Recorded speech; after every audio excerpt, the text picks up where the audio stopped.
Family, friends, colleagues, students, welcome. How wonderful that we've all gathered here to celebrate the life and legacy of Wilbert J. McKeachie, our Bill. And what better venue for this celebration than here in the Wilbert J. McKeachie Auditorium, which was dedicated to Bill on March 9th in 2015. My name is Patty Reuter-Lorenz, and as chair of the psychology department, it's my privilege and honor to open today's session and to do my best to keep things running on time. Off to a great start, huh? I've also been a faculty member in this finest of all psychology communities for almost 28 years, and I can say with certainty that we owe a great debt of gratitude to Bill McKeachie. Professor McKeachie was deeply dedicated to our department and to the University of Michigan. After earning his PhD here in 1949, he spent his entire career at Michigan, including serving for 10 years as department chair. During his time as chair, Bill built the breadth and excellence of our department. In 1961, when he first began, the department had 40 faculty members, and by the end of his term, in 1971, there were over 100 faculty members with professorial titles, a size that we still have today. His legacy at Michigan includes the collaborative founding of the Center for Research on Learning and Teaching, which we'll hear more about today, and the combined program in education and psychology, CPEP, both jewels of our institution. His immense service to the profession included presidencies of the American Psychological Association, the Society for the Teaching of Psychology, and the American Psychological Foundation.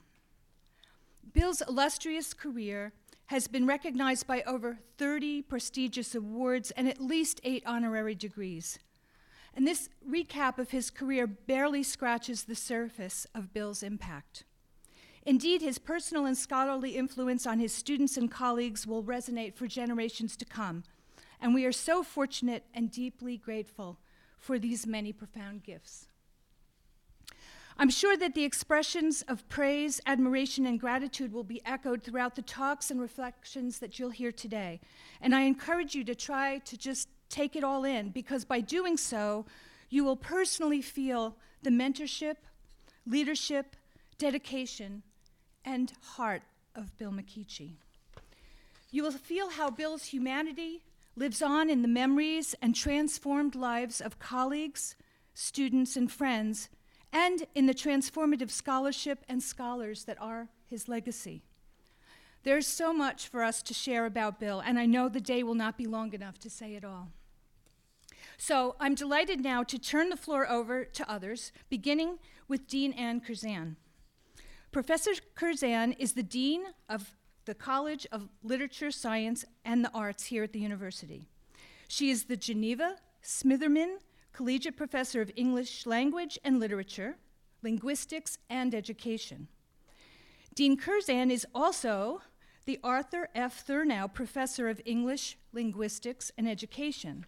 And some of you may not know that the Thurnau professorships are awarded to faculty in recognition of their outstanding contributions and excellence in undergraduate education. And indeed, Dean Curzan is a masterful and deeply dedicated educator in the classroom, in the public domain, and now as the leader of LSA, the Liberal Arts College at the University of Michigan. We are honored to have Dean Curzan here to share some opening remarks about Bill McKeachie, and please join me in welcoming her.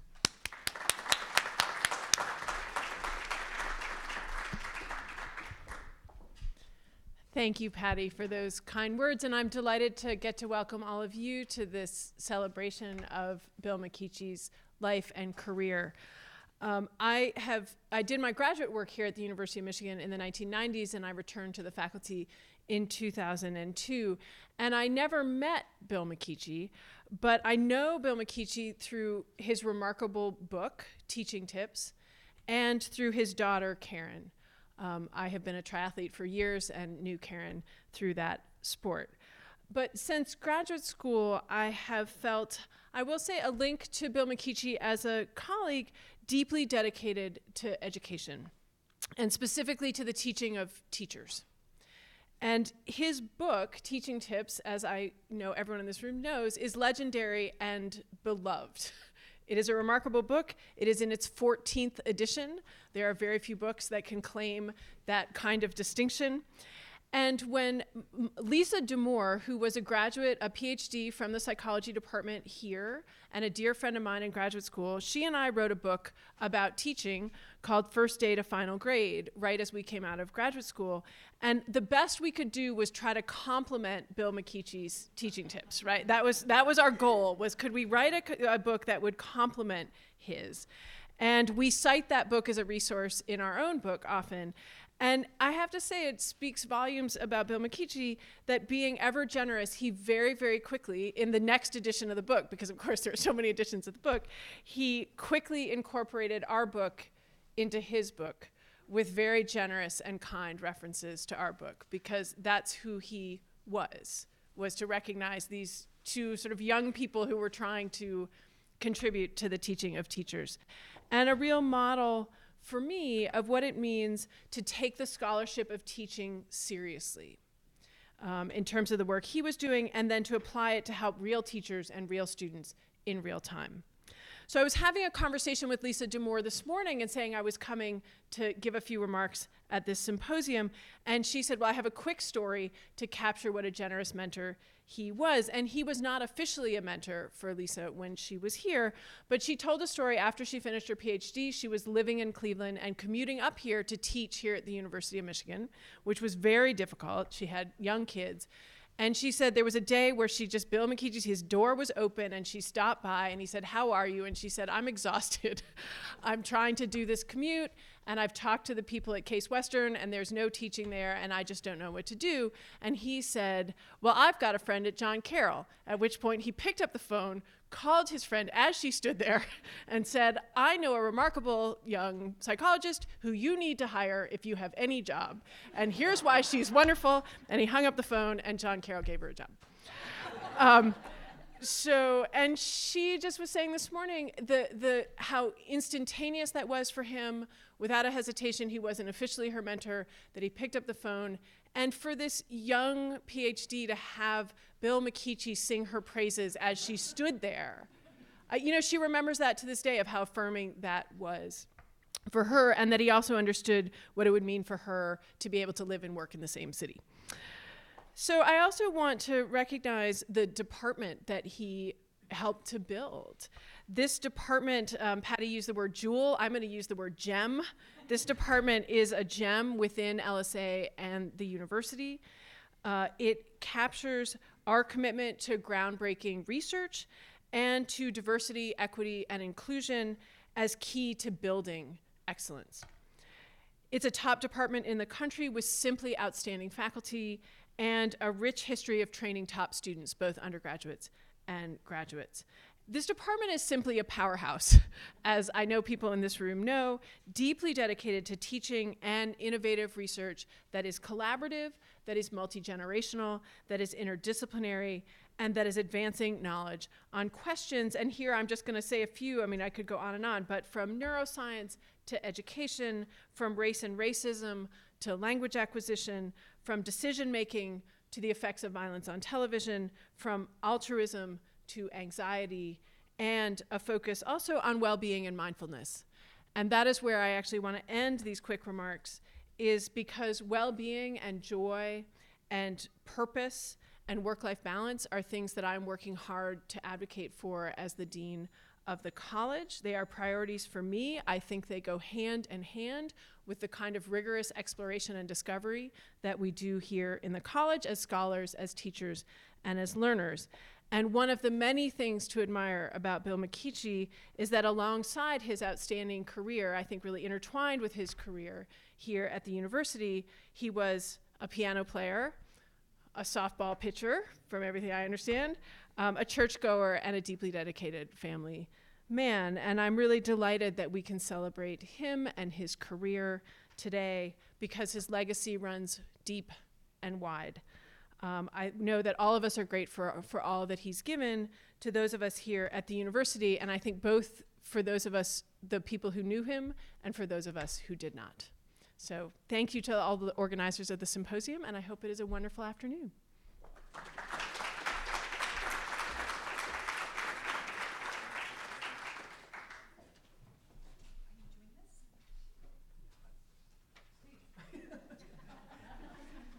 I thought I'd step in the interest of time, so I do.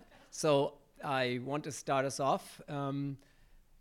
We have a video. Heifer, where's Heifer? So while you get started, of course, I could talk about Bill forever. So, and I think my role as the chair of the first session is the whip. I will, try to keep people within the time schedule, and I will just always then introduce every.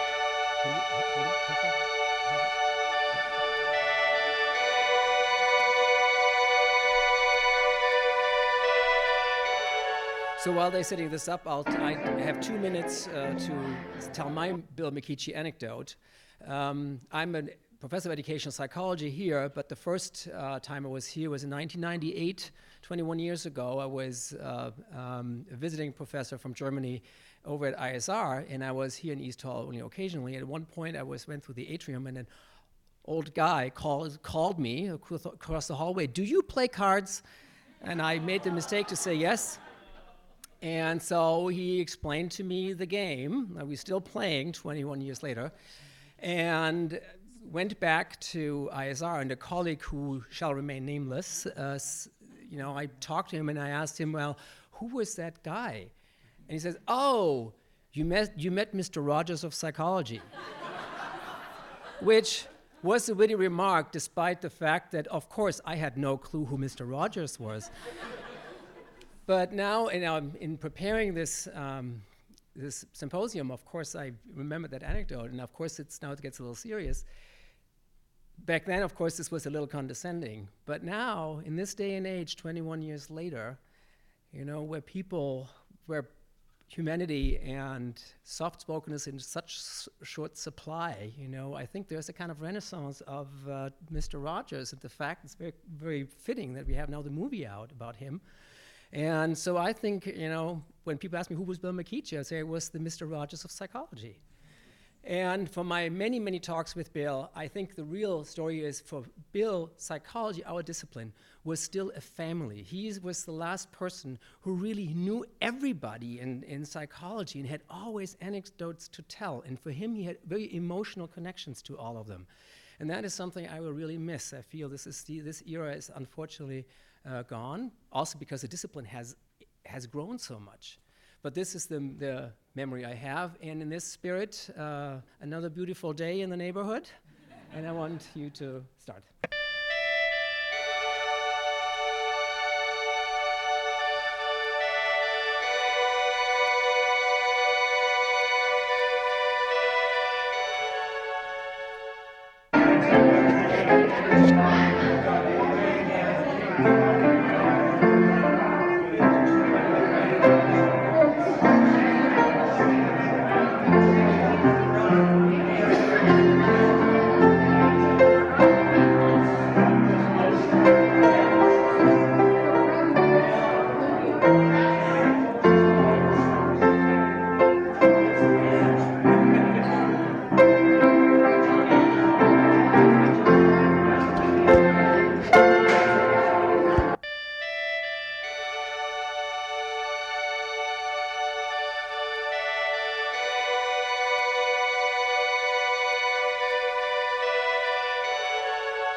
Hi, this is Jackie Eccles, and I would like to say a few things about my association with Bill McKeachie. I first met Bill when I arrived at the University of Michigan as an assistant professor. We were on a committee together trying to recruit a new faculty member for the combined program in education and psychology. Bill was absolutely wonderful to me. He was the first person I can say that actually served as a mentor. And this was the main reason I named my university professorship the McKeachie University Professor of Psychology. Bill helped me throughout my career, and I can say that without him, I probably would have dropped out of academia as an assistant professor. So thank you, Bill, for all that you did for me.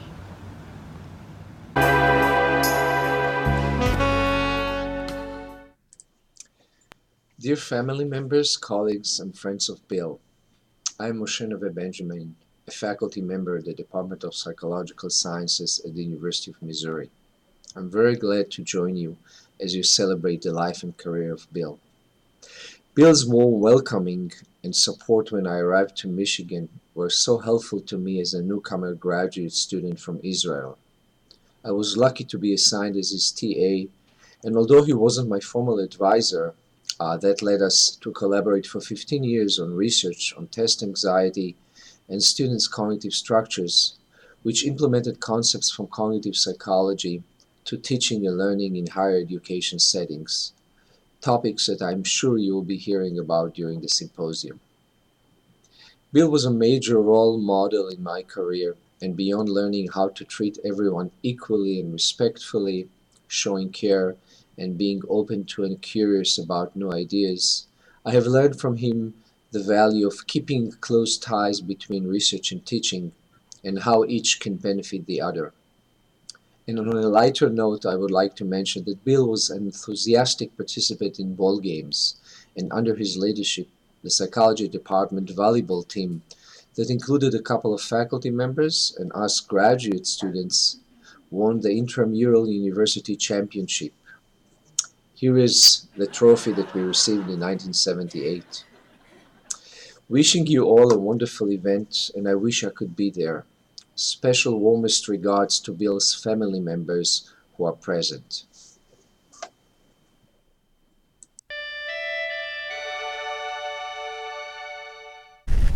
No, sorry, I'm really busy. I'm running late. Wait, what? Bill McKeachie? Oh, if you're asking about Bill McKeachie, that's one amazing individual. I met Bill about 20 years ago. I was at a pod conference, and my gosh, I'd heard that he was fabulous, but he's so much more than that. Just, again, an amazing human being. At the end of the conference, I had a great conversation with him. At the end of the conference, when I was flying back, I was flying Northwest, and at the Northwest Airline Club, I saw Bill, and as I walked by him, I was kind of embarrassed to say anything, and he looked up and he said, "Hey, Todd, I'm done with this. If you'd like it, you can have it." And he handed me a journal, so of course I took it, and I thanked him, and as I walked away, I looked down, and it was the Korean Journal of Psychology, the most recent edition. And I thought, here's an individual who's already retired, still reading journals, and reading them from different cultures. So many lessons, but again, every time I talk to him, I learn something. So, Bill, just an amazing, amazing human being.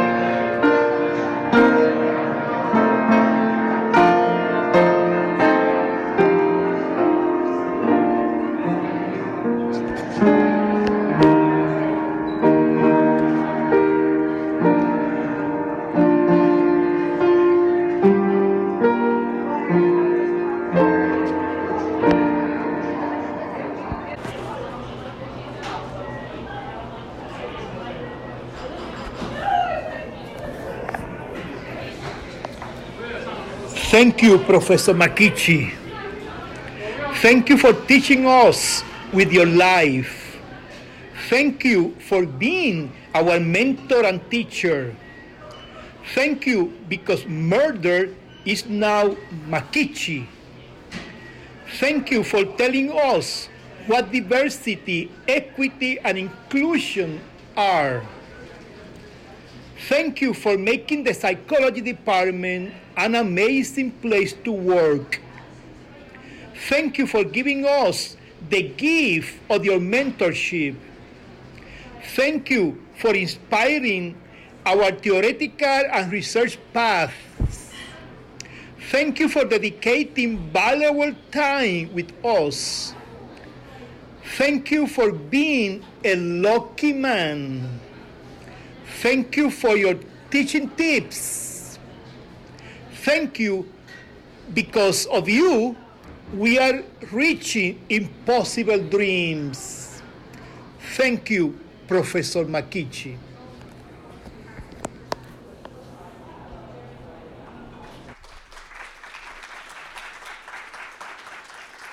Well, thank you, Heifer, for putting together this nice little commemorating video. It's very great what sources you put together, the pictures and the movies. He came really alive for me. Now, our first speaker is also somebody who knew Bill for a long time. This is Professor Albert Kane, who is a emeritus of clinical psychology with a focus on child psychopathology, I think, right? But you also met Bill in a lot of different administrative functions. I'm looking forward to hear your comments.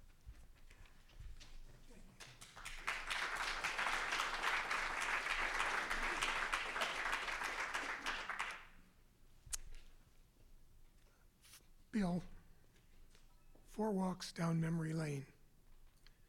Vignette 1. It was that time of the year. Our experimental psychology group, with Bill sitting in, was gathered awaiting word, specifically awaiting for final responses to the area's offers of acceptances to our doctoral program. There was a special focus on one particularly splendid, powerfully recommended applicant. Spectacular was the recurrent word. Message arrived. That applicant had declined our offer, was going elsewhere. Each and all of the area faculty present were utterly disheartened. At which point, Bill, undaunted, said, I more or less can quote, "Don't worry, I'll follow his program through his doctoral program, and all doing well, we'll hire him when he gets his PhD. Just beyond me. Vignette number 2. Patty won't like this. I head down to the chairman's office, Bill's office. I don't recall why. Bill was not there. He was out of town. In D.C., perhaps. This was the year of his APA presidency, so he was often on the road. I poked my head into the open office.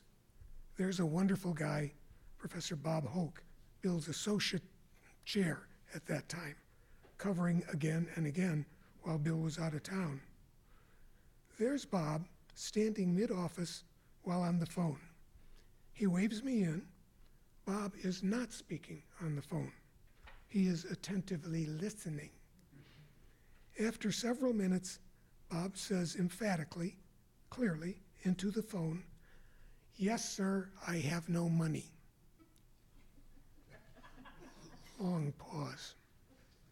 Bob is again carefully, if painfully, listening, at length. Then Bob speaks again into the phone. "Yes, sir, I have no money." Long pause. This phantasmagoric scene went on, I believe, 2 more times. Bob solemnly repeating, after prolonged, patient periods of listening, then obeying the dean's demand to say, "Yes, sir, I have no money." All of this demeaning as hell for Bob, who had done no wrong. As some of my fellow elders have already intuited, The individual on the other end of the call was Dean Haber, angry as hell. In Bill's absence, taking it out on innocent, good-natured, eternally positive Bob Hoke. Let me, by way of partial explanation, let me simply say here that Bill had a certain way with budgets. In a flexible approach, seeing the LS&A annual budget that he received for psychology as an informed first draft, initial, tentative, suggestive, guideline, a semi-hemi-demi proposal. Vignette 3. I was a young assistant professor, half-time in our department, and in CPH at the Department of Psychiatry. A quite senior colleague in the psychology department appears quite unexpectedly at my CPH office. He is not a particularly lovable fellow, but a significant contributor to the literature. To my surprise, he asks, Al, when did I become Al to him? Al, do you have a few minutes? He says, McKeachie has called me in. I have to see him early tomorrow about, pause, something. It sounded ominous to me. I think it probably has to most of you. Probably trouble coming, he says. I see no quick, easy exit available to me from my small office. I say fatuously, reassuring, I don't know him well, but I know he's a real problem solver, seriously fair-minded. This visitor's response. But I know he's a real Christian, a serious Christian. End of event. Well, not quite. That colleague obtained a belated leave of absence for the subsequent year, followed by some years overseas, never to return to Ann Arbor or the UM. Yeah, for those of you so inclined, you go ahead, you guess. Vignette 4, and last one, mercifully. 3 or 4 of our psychology department's notoriously splendid softball players were off on vacation, out of town, and Bill dropped by asking me if I would sub for just a couple games. Now, I was a Chicago Cub fan, of course, though living in constant danger due to also being a Green Bay Packer fan. But I played football, golf, hockey, not baseball. He persevered, persuading me, stating if we couldn't field a team for the next couple games, we would have to forfeit those games. A fate worse than you fill in the blanks. Recognizing that would be truly heartbreaking, I sort of, semi-hemi, volunteered. Things went okay the first game until the 3rd or 4th inning. A high, easy pop-up was hit directly at me in right field. It was right to me, but apparently one catches a spinning softball differently than a spinning football. Or so I was to learn. I dropped it. Suddenly, our opponents had a man on second base. I had turned an easy out into a double. I went into a head-down, full-board, quiet volley of South Chicago obscenities at myself. Bill simply took a few steps off the mound towards me, waved reassuringly, returned to the mound, and of course, promptly struck out the next 2 batters. I lost track at the number of no-hit games he pitched. He was that good. Inning over, no damage. As we came into bat, Bill quietly came alongside me, said, Al, forget it. No harm done. Just keep in mind for the future, some fly balls don't simply plop down. Some are spinning. Just catch them closer to your chest. Bill McKeachie, always an educator, always with perspective, almost always generously leaning toward the positive, the supportive. Indeed, a real, serious Christian mensch.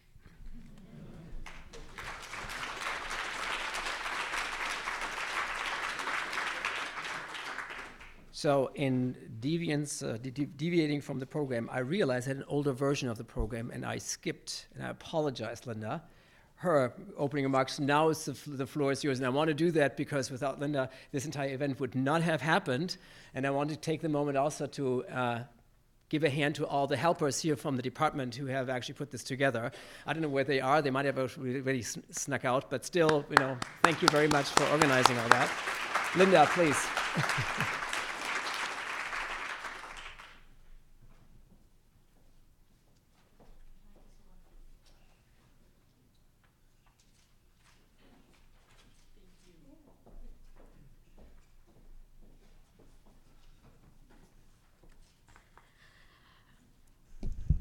My comments are going to be very brief. I thank Pat, because without her, this would not have happened. But she is not the only one that we must thank. There's Robert Sellers, Anne, Elizabeth, your staff, which has been incredible. Jennifer, Jamie, Laura, Lisa, Ellen, Keith, and Jeremy. And that's just the beginning, okay? Pat told me when we got together and started planning this, I wanted to do it before the end of the year. And this was in July. And Pat says, I don't think we can do it that fast. We really need more time to plan. Guess what, Pat? You did it.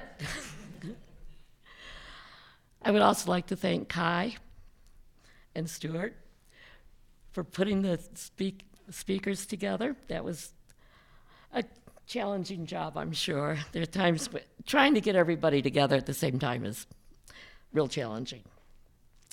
And of course, all of the speakers, some I know, some I do not know, some I haven't seen in many years, and I'm glad to see you all here. I want to thank you for helping us remember my father and all he did for education. It is not, if we don't have education, if we can't learn how to teach and how to learn, we will not be able to continue and advance in this society. It's sharing, learning, working together that will make this world a better place. And I think Dad helped make that a better place. Thank you.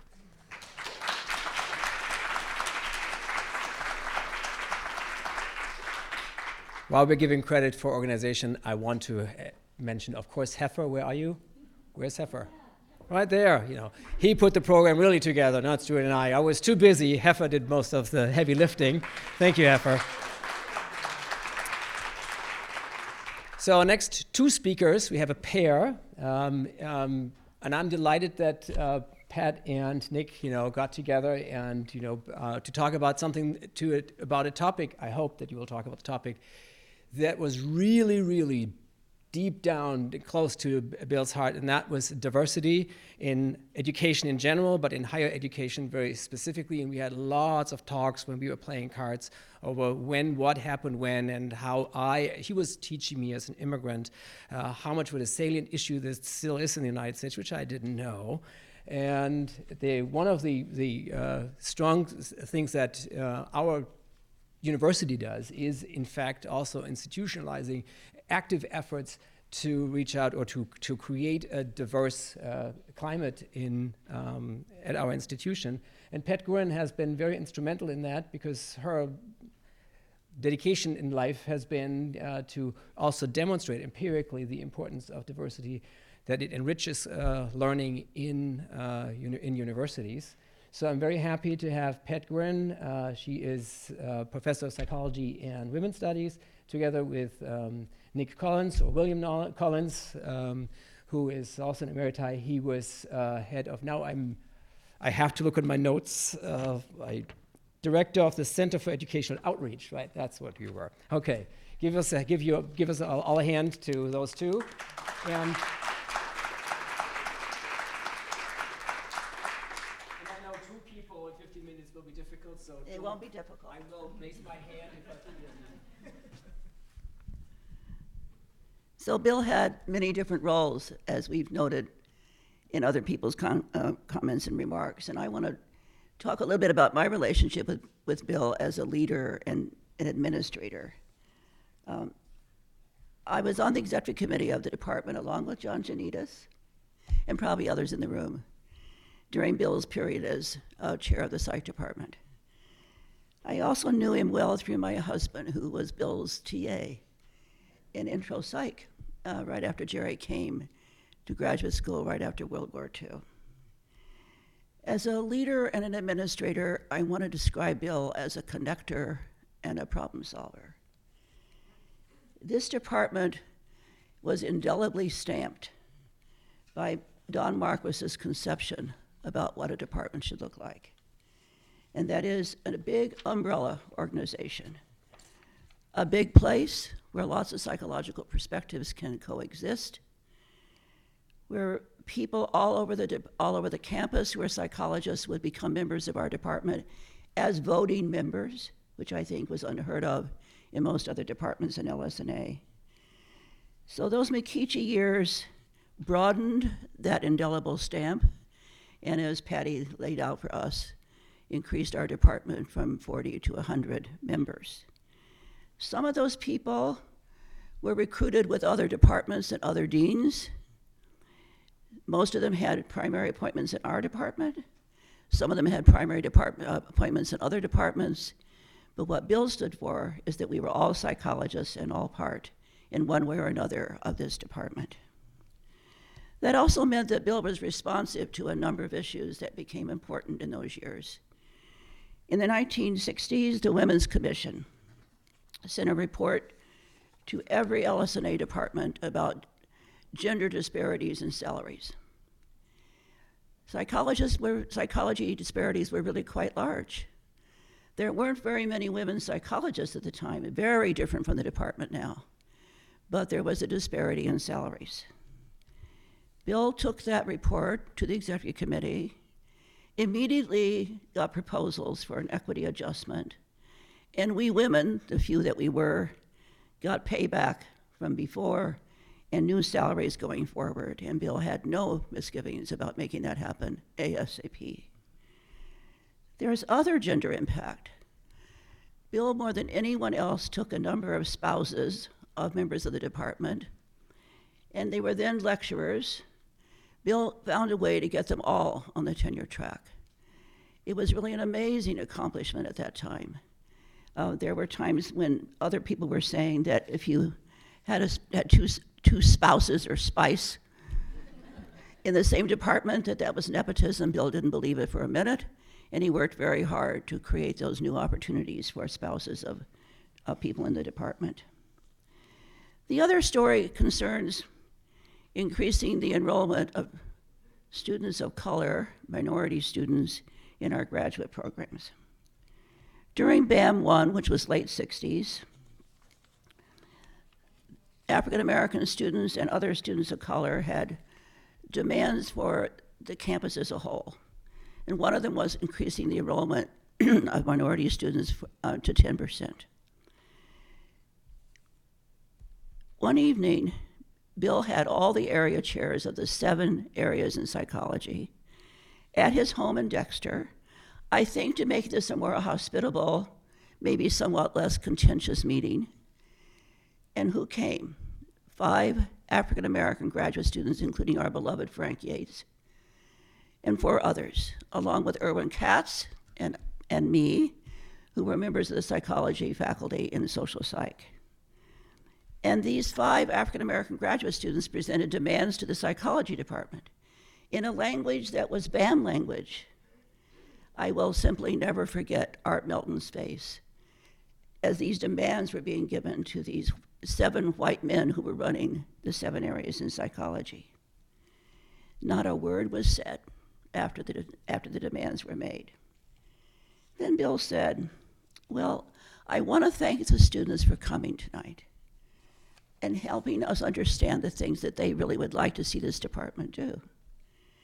So as he turned to these other area chairs, he said, so let's consider each of these demands individually. Let's spend the rest of the evening thinking about this. And so I thank you, students, for coming. And please, if you wouldn't mind, I think we'll go ahead without you. So we left, of course. We'd been gently excused. And to his credit, Bill made enormous steps forward that night. In some areas, not all areas in psychology, but some for sure, began an active level of recruitment of graduate students of color, which really, I think, changed our department remarkably. These stories really all fit together, whether it was about the inclusive umbrella interdisciplinary work all over the campus that involved psychology, whether it was inclusiveness about doing something about the women's situation in psychology, or whether it was about diversifying at the graduate level. These are about Bill as a connector and Bill as a problem solver. He was absolutely one of a kind.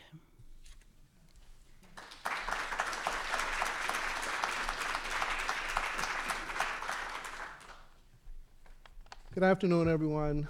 I'm going to echo some of the things Pat mentioned, as well as a few other observations. I was privileged to know Bill as a mentor, colleague, and a friend. He was a truly exceptional human being. He had a remarkable gift for bringing people together. And I think much of what Pat just said illustrates that. It was as if he extended his arms and gathered people about him in any number of ways. This could be a formidable talent at something like the annual meeting of the American Psychological Association, because as Kai pointed out, he knew just about everyone. He never passed up an opportunity to talk about the University of Michigan and about the Department of Psychology here. So that meant lots of people were carrying his message all over the country, all over the world. And that was one of the ways, I believe, we were able to recruit such wonderful people to Michigan. Bill was certainly a champion for broadening participation in the field of psychology, particularly by women and minorities, something we refer to as diversity initiatives today. Back in the 1960s, you may have read between the lines in Pat's comments, but back then there wasn't necessarily a universally welcome stance. That meeting Pat referenced was attended, yes, by Frank Yates, Grace Mack, Art Mathis, and Tom Gordon. Frank told me just the other day it was Tom Gordon was the other person. The 1960s were a period of intense political unrest in the United States. Those of us of a certain age will remember all of that vividly. Now, I look around, there are quite a few of us here. And you youngsters in the audience would just have to read about it. But there was heightened student activity, student activism, really, all over the United States, and no exception was the University of Michigan. Students here were leaders in any number of ways, impacting something called the Port Huron Manifesto, Students for a Democratic Society, and the Black Action Movement, what our current students refer to as BAM1. So that was a time of presenting demands, and demands were presented to the university, to the department. I was not at the meeting, but I had enough opportunity to chat with people who were there.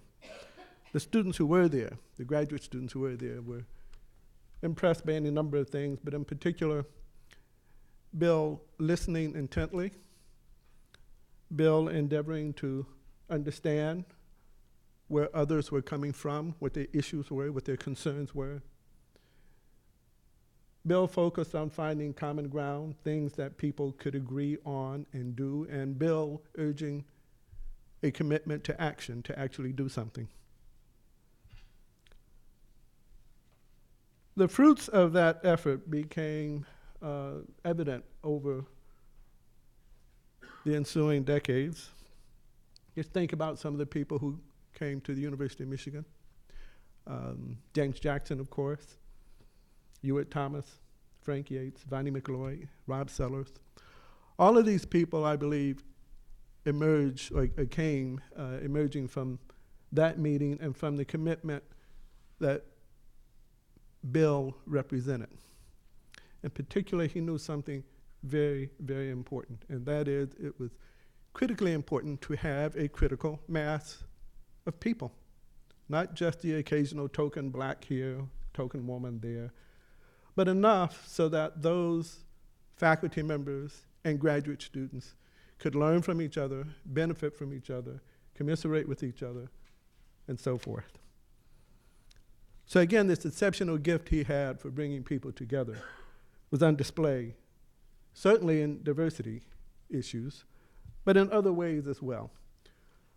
I was fortunate to co-teach Psychology 110 with him, the Learning to Learn course. You'll hear more about that from Shirley Yu later, so I won't go into a lot of detail about it, but his book, Teaching Tips, has been referenced, and I can tell you that to co-teach a course with him is to see a master teacher in his element, time and time again, in fact, in this very room. He would do something so casually that grabs the attention of the entire class, and I would say, oh, that was in chapter 4. It's just remarkable the way he could do that, whether that was gaining the attention of students or he had a way of releasing the class as well. He didn't want anything to be abrupt. Bill also taught psychology of religion. And here again, I think, was an example of him bringing people together. In this case, people with different beliefs. Not such an easy task to accomplish. Bill did not believe in things supernatural. For him, he would say, God is love. God is love. It was about community. God is love was not something meant in a groovy, bohemian kind of way, rather caring about other human beings, caring about other things, caring about issues, and building a community around those. I played Murder with Bill, as did many of you. Murder is a card game invented by Keith Smith, another of our colleagues. I learned to play it way back when the department was in West Quad.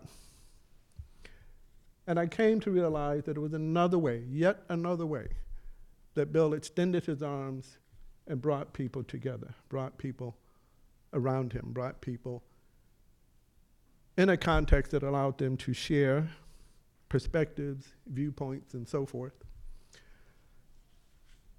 It was an occasion for people to talk about their research, their teaching, but also their families, their hobbies, increasingly about their health or lack thereof. These were unguarded moments. And I think people were willing to share precisely because they were unguarded moments. And you would share because Bill was going to ask you. Okay, he was going to ask you about your hobbies, about your research, about your teaching. And so I found it to be an exceptional opportunity to learn about others as well. As most of you know, probably all of you know, in this last year, Bill was a resident of a couple of assisted living facilities around town, one in Saline, one here in Ann Arbor on Plymouth Road.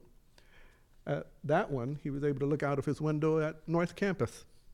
And so he felt some connection continuing connection to the university. But true to form, even in the assisted living facility, Bill was, again, extending his arms and gathering people around him.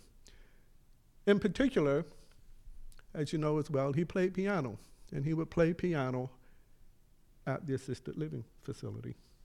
And when he did, an interesting thing would happen. It was almost as if you have a scene from a movie that's scripted, but he would start to play.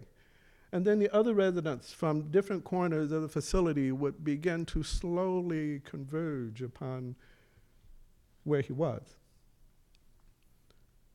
Some would be in wheelchairs, some would saunter over with a walker, some were assisted by other people, some would sit around him, some would stand. But an interesting thing would begin to happen. They would begin to sing along with him. Sometimes they had requests. They'd like for him to play a particular tune. If he knew it, he would play it. If he didn't, he'd play something else, and they'd sing and share the experience yet again. And despite his infirmities late in life, Bill never complained. I never once heard him complain. After his musical forays, he'd return to his room, and he'd look me squarely in the eye often, and he would say, "I'm so lucky, I'm so lucky." He would always say it twice, and the second time was with added emphasis.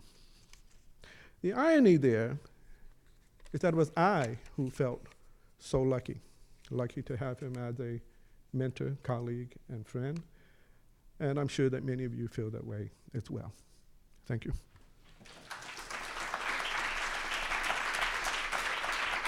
Thank you, Nick, for sharing your memories, and thank you, Pat, for your remarks. Our next speaker is talking about lucky men, Jane Halonen. She comes from us from West Florida, where the sun never stops shining, which we can't say from here. And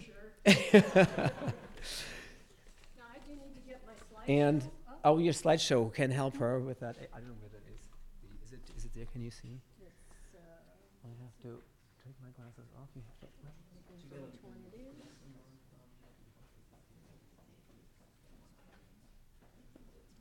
Is that yours? No? Uh-oh.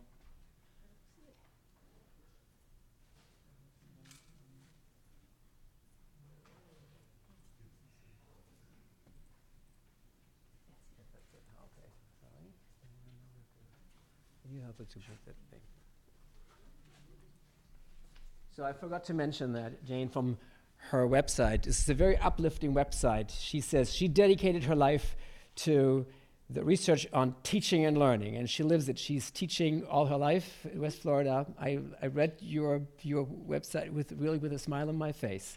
So I'm looking forward to your comments. Thank you. All right, let's see if we can get this up and running.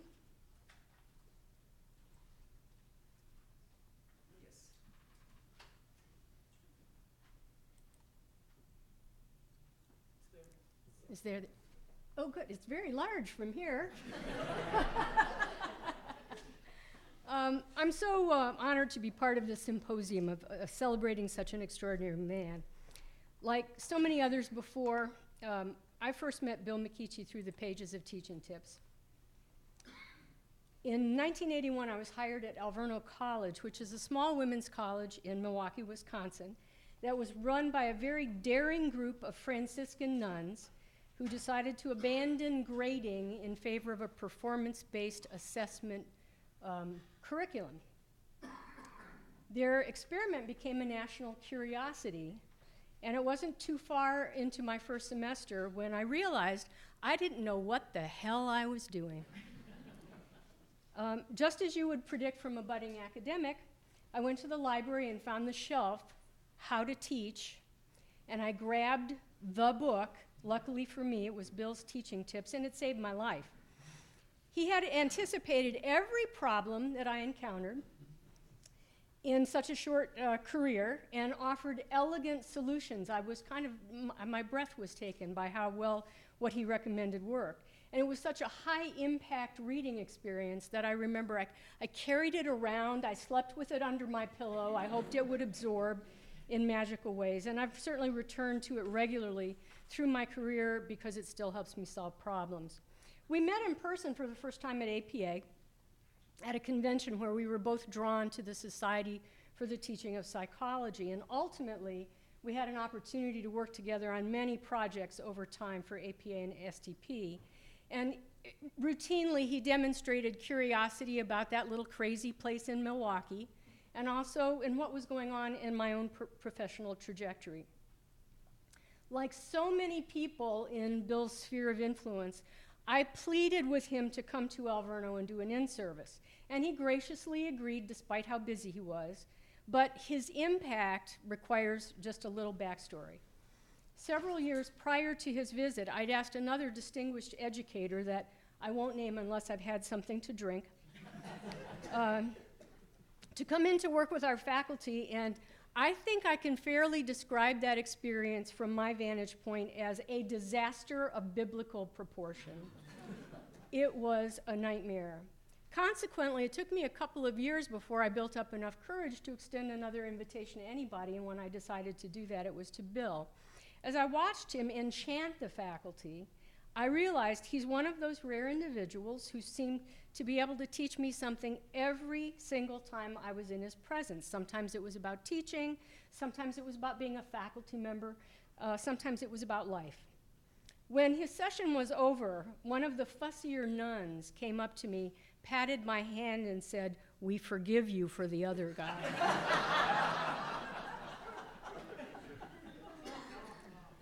Part of his visit was dedicated to completing a biographical interview that would be part of a chapter celebrating 100 years of teaching in psychology.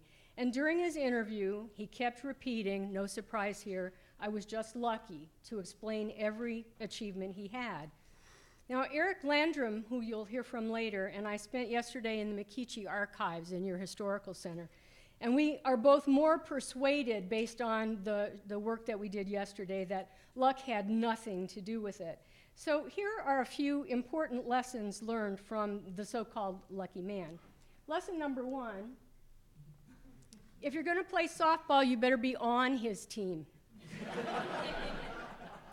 As far as I know, he may be the only academic with his own baseball. I guess you'd have to call it a softball card.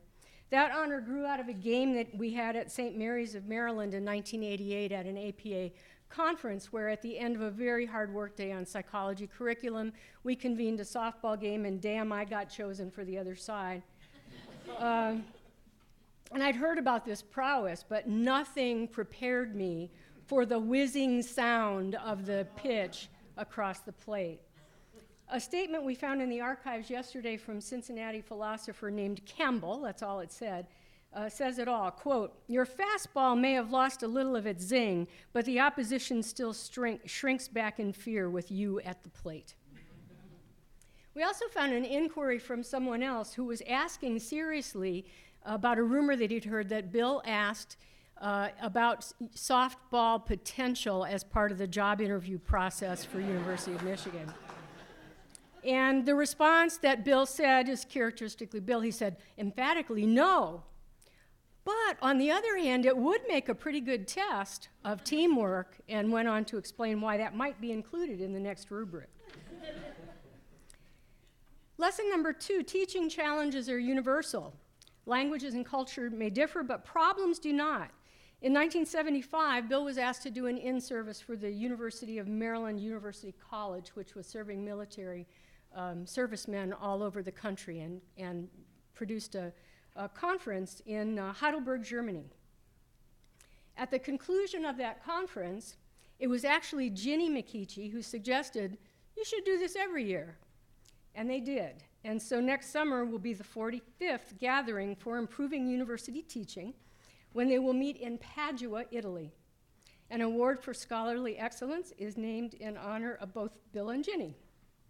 Now, Bill finagled me an invitation to get in on this crowd in 1995 in Hong Kong. He asked me to do a keynote on critical thinking, and then asked me to join him in a spirited and very spontaneous closing session. And I swear I had an out-of-body experience. As I look down, seeing the two of us doing this session with my mentor, I'm thinking, can life get any better than this? Because of IUT, Bill and Ginny and I got to spend a lot of time traveling together, Europe, Brazil, Australia, and New Zealand, where these pictures are from. Here's a teachable moment. Some colleagues. I love this picture in particular because I don't know what he was trying to do with that flywheel. I don't think he does either. But if you see the look on his face, it's that childlike exuberance that we know well when he was studying other cultures. Lesson 3, talk less and listen more. He wasn't anti-lecture, but he certainly was ahead of his time in arguing for greater value of taking a student-centered approach and using active learning strategies to produce impactful and longer-lasting learning, what we might refer to today, in today's language, as learning that sticks. This approach has been at the core of my own research agenda, clearly influencing assessment done well and for the right reasons. Lesson 4, when you ask a question, wait. Bill loved to share data, and especially data on the average wait time for most faculty when they ask questions. Since we are an anxious bunch by nature, we're inclined to avoid quiet stretches in our classes. And he insisted that students reflect at different paces, and those differences warranted greater patience from us. Lesson 5, when you can't answer a question, don't bluff. Honestly admit you don't know the answer. He said, you can buy a little time if you ask them why they asked the question. And sometimes you can get some hints about which direction to go. But even better, you can turn the stumper into an opportunity in class to make everyone a critical thinker. Lesson 6, teaching gets harder rather than easier each year. When Bill told me that, Jim, I was young and foolish, and I thought that can't possibly be right. It's just too counterintuitive. But as I settle into my Medicare years, I recognize how right he was. With each year, our interests become more remote from those we're teaching. It's certainly harder to keep up with those things that matter most to our students. And so here's a good current litmus test. Do you know or care who Lizzo is? Bill would argue that both aspects of that question, knowing and caring about popular culture, become harder to do the older we get, and it unfortunately encourages students to perceive us as hopelessly out of touch. Lesson 6, to succeed in professional organizations, keep your promises. Bill believed that if you were true to your word, it set you apart in dramatic ways from the 95% of people that don't deliver on their word. Once you've done that, obligations, new opportunities come your way. Lesson 7, to build strong careers and strong departments, recognize when people are pluckable. He contended that individuals who stayed at one institution into their mid-teaching career were getting bored and needed some new challenges. And the archives were in fact rife with examples of people that he helped pluck, and also people that he allowed to be plucked from this department because he saw it gave them a better future. Optimizing opportunity for faculty growth was important to him. Lesson 8, if you think you might cry during a presentation, just tell the people it might happen, then let it go. People, it might happen. He may be the most sentimental man I've ever known. He easily teared up when things moved him, and quite a bit moved him. It didn't bother him one bit to cry in public. He would be tickled about whatever watery mess some of us are going to be by the end of the day. To celebrate so many important contributions to psychology teaching, the Society of Teachers of Psychology wanted to acknowledge his unique service, and we did so in 2007. We planted a crabapple tree in his honor in a ceremony that was really a great deal of fun, and I was pleased to be the one to master that ceremony. These pictures illustrate the installation. You may see some familiar faces. That would be my arm over there.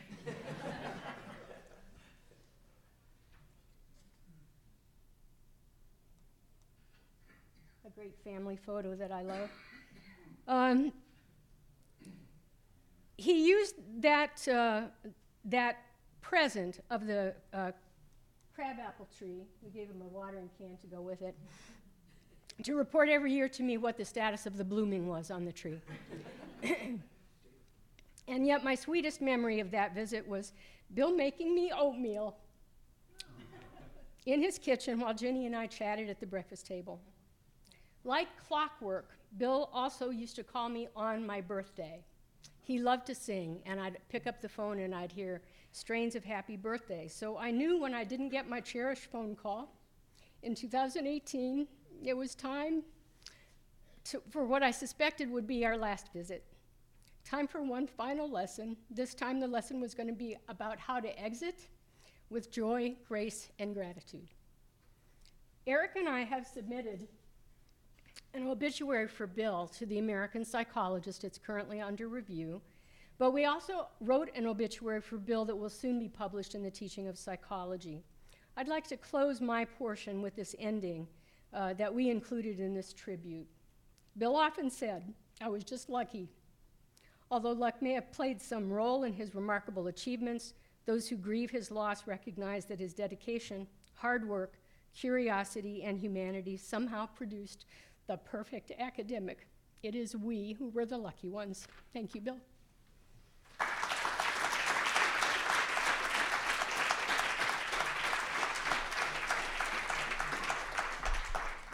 Thank you, Jane.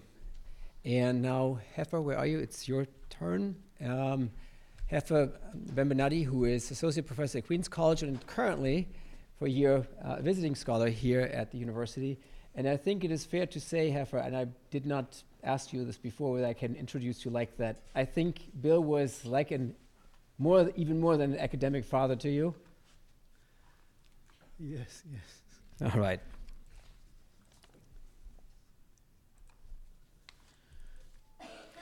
Thank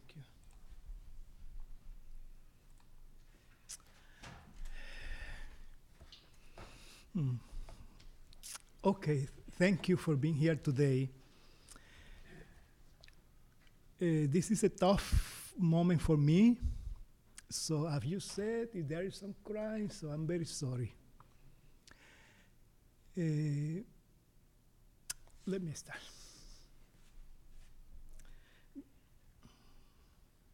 I am not going to talk about everything I wanted to talk, okay?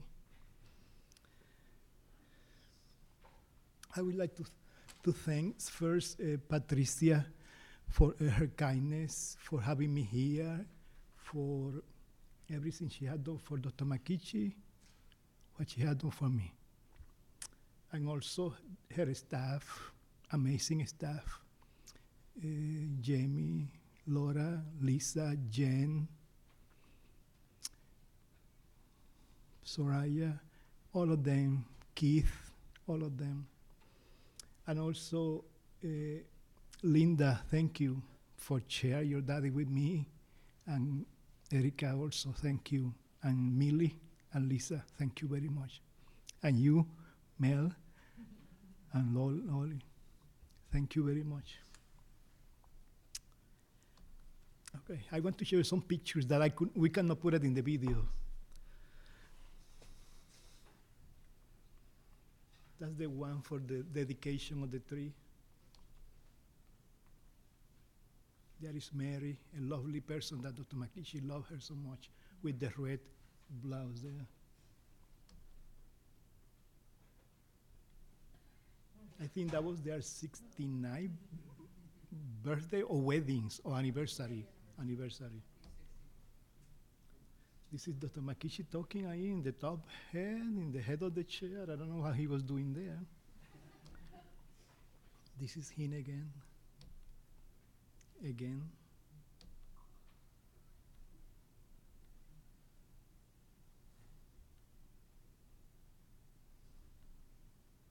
And there is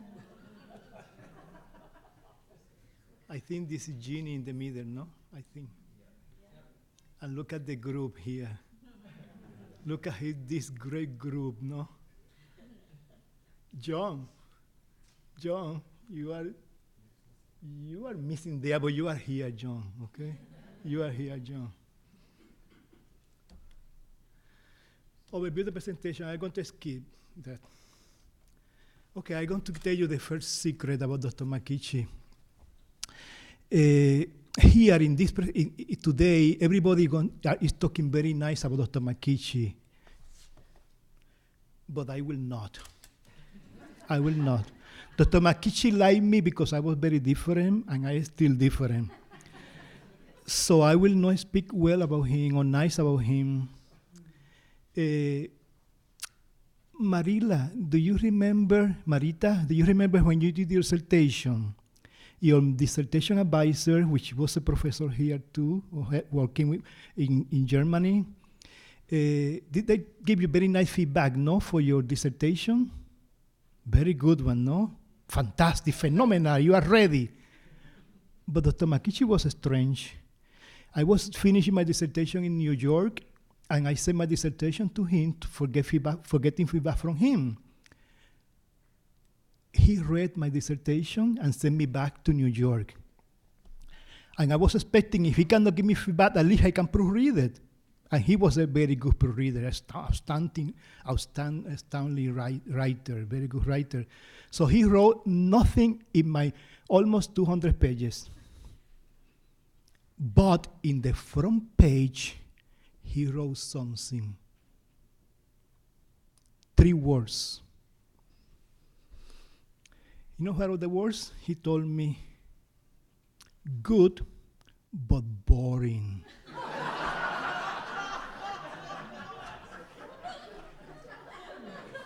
Can you imagine, Sarah, you're going to defend your dissertation in 2 or 3 days, and Allison and Kai or Stuart Carabini tell you, good but boring? It took a bit of time for me to recuperate from that, okay?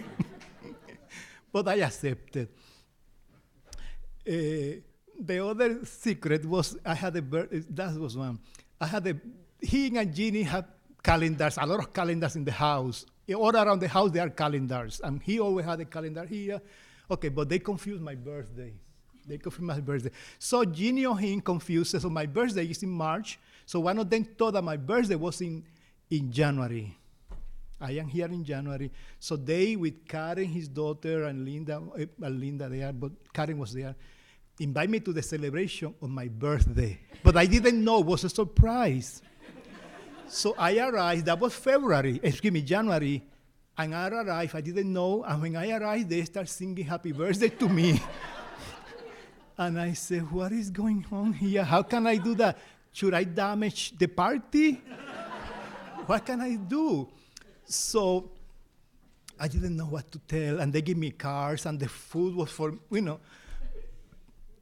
Then at the end, I had to tell them, because I say, if I don't tell them, they will think that I was not honest to them, and I was always honest to them. So then I told them, and they are laughing. Then in March, they celebrated again another one. So that was fun, honestly. And there are many other things that he did for me, okay? I don't want to tell the story, but with me, I don't know, because he see me sometimes as a family, he has some freedom, and I'm sure he has a lot of freedom to Linda to tell a few things that she may not like it. With me, he was like that, with everybody around. When he see Lisa, he tell Lisa, Bear, hey, good things. Nice flower, nice shirt, something like that. But to me, he was a little tough. But that was good. That was very good. Okay. He was my mentor, and I have my note here. But I will speak without notes. Dr. McKeachie for me was a very special man. He was special. He treated me like I was the best person in the world. Many people around who see me with him, they thought that I was his caretaker, that I was paid by working with him. But for him, I was simply the best. For him, I was the best educational psychology, and he can tell that to everybody. It's not true, but he said that. And I told him, don't say that, please. But for him, I was the best. But it was because he was the best. Because Dr. McKeachie was the kind man that nobody else, I had never met another person like that. But I was the best for him. But you also were the best, because with me he was very confident about how he feels about many people. Some people that he doesn't have, he has some issue with some people, yes. But he was very kind. And he believed, for example, Nancy, he liked you a lot, Nancy. And Marilla, Marilla, he really liked you. He really liked you. He was very proud of you, Nick. And Akini, very proud, very proud, very proud. Lisa, he always speaks very highly about you, very highly. And Patty, the only thing that he doesn't like about Patty was that Patty doesn't play card game. It's the only complaint, it's a complaint that he had about everybody who doesn't play card. So I was lucky because I played card. He was a very lucky man and a very good man, and I was so happy to be with him. But there is something else for what Dr. McKeachie is so great and so important. And I am not following the PowerPoint, and I don't follow the 4 pages that I have written here. No, don't tell me about the time, Kai, I'm sorry.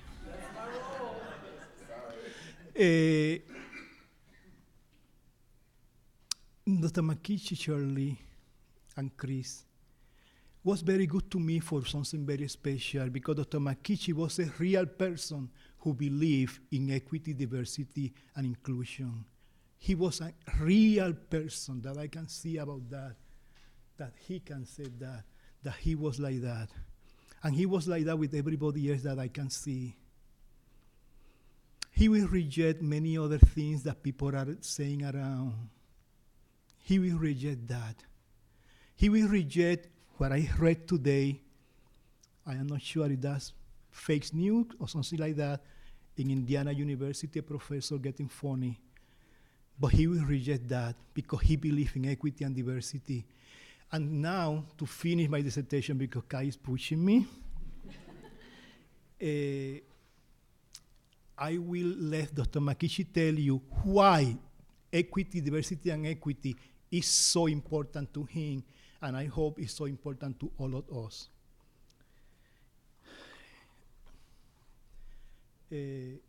I want him to be talking to us, okay?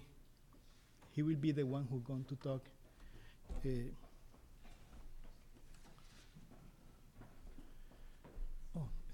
the PowerPoint. Put the PowerPoint again.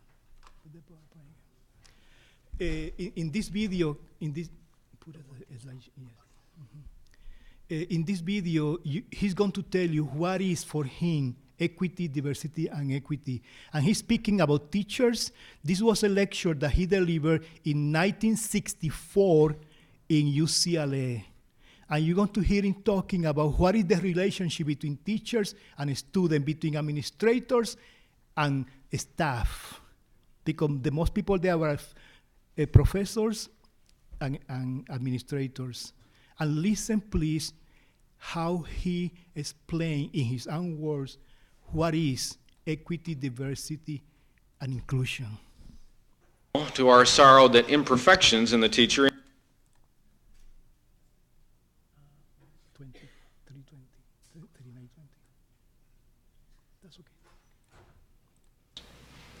Now, it's fortunate for those of us who teach that we know that the model doesn't have to be perfect for the characteristics to develop. But we also know, to our sorrow, that imperfections in the teacher interfere with learning. Dogmatism, it's only audio. overcritical teachers who tend to generate their own kind of disciples, lazy teachers who tempt students to parrot back what they've memorized. It's an expensive process to do right. And I mention this again because I think that there is a threat to the current state of the universities in financial commitments to higher education. That as more students come in and greater sums of money are required to educate them, we're going to be pressed to abandon this conception of teaching. But preserving the greatness of the universities isn't just an economic matter. It's a matter of values. And the question is whether or not we ourselves accept these values, whether we want to preserve this conception of the education process and all that it entails. My purpose has been less to review research than to remind us of what a vast and complicated place the university is, to review what I see as being the basic process that goes on here. Young and vigorous minds in close contact with devoted men and women of real power and substance, coming together in an atmosphere which is conducive to mutual growth and development of the skills that are necessary for our society. I think that this conception of learning as a mutual process is, at least for me, best exemplified by a poem by Langston Hughes, the Negro poet. It's called Theme for English B. The instructor said, "Go home and write a page tonight and let that page come out of you. Then it will be true." I wonder if it's that simple. I'm 22, colored, born in Winston-Salem. I went to school there, then Durham, then here on this college on the hill above Harlem. I'm the only colored student in my class. The steps from the hill lead down into Harlem through a park. Then I cross St. Nicholas, 8th Avenue, 7th, and I come to the Y, the Harlem branch Y, where I take the elevator up to my room, sit down, and write this page. It's not easy to know what's true for you or me at 22, my age, but I guess I'm what I feel and see and hear. Harlem, I hear you, hear me. We too, you, me, talk on this page. I hear New York too. Me? Who? Well, I like to eat, sleep, drink, and be in love. I like to work, read, learn, and understand life. I like a pipe for a Christmas present, or records, Bessie, Bop, or Bach. I guess being colored doesn't make me not like the same things other folks like who are other races. So will my page be colored that I write? Being me, it will not be white, but it will be a part of you, instructor. You are white, yet a part of me as I am a part of you. That's American.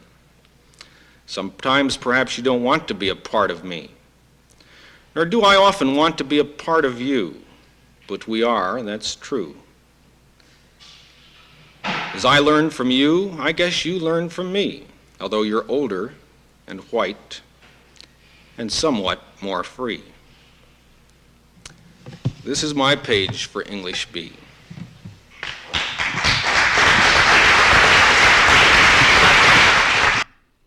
Okay, that was Dr. McKeachie in 1964.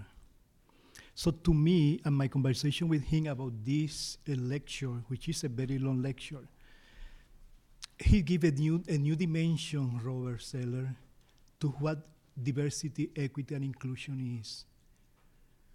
To him, the essence of that is that the student could feel that the teachers and them are me. You are part of me, I am part of you. Not only, Robert, students, but administrators too, with the staff. You are part of me. For McKeachie, that's what it is. I believe that all of us could say, I am feeling part of Dr. McKeachie in some way, and he feels in some way part of me. Part of me, Shirley.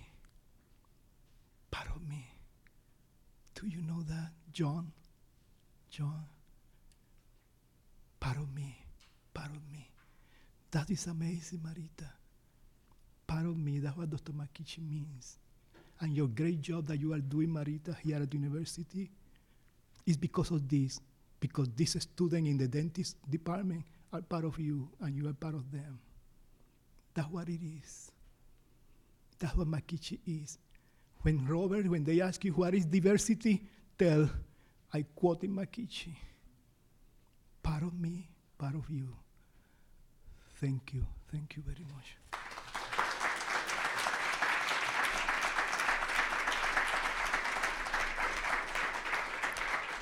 Thank you, Heifer.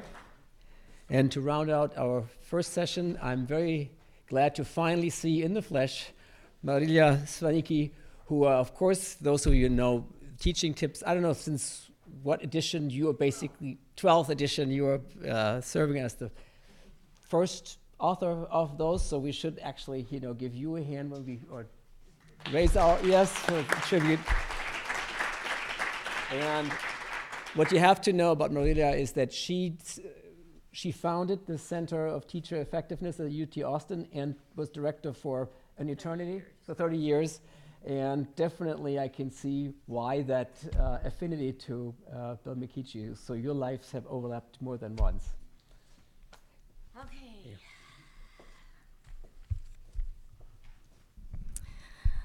First of all, I'd like to thank the department for inviting me to come.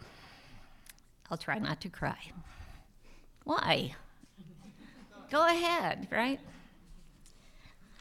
So now I'm going to get this done so you can go and have coffee. First, about what happened when Bill died. Heifer was so wonderful about keeping me in the loop about what was going on. So it wasn't a surprise.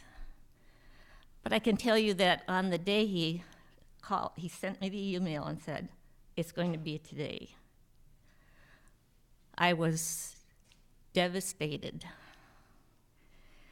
I couldn't concentrate on anything. I was at my office and I was just like totally worthless. But then I think Jane was the one who sent the first email. Maybe you, maybe not. It might have been Diane Halpern or Tom Pusateri, one of those people. They sent a note and they said, let me tell you about my first experience with Bill. It was wonderful. And then there was just a slew of emails going around and around on all the people who really cared about their own experiences with Bill. And it was sort of like a virtual Irish wake with no whiskey.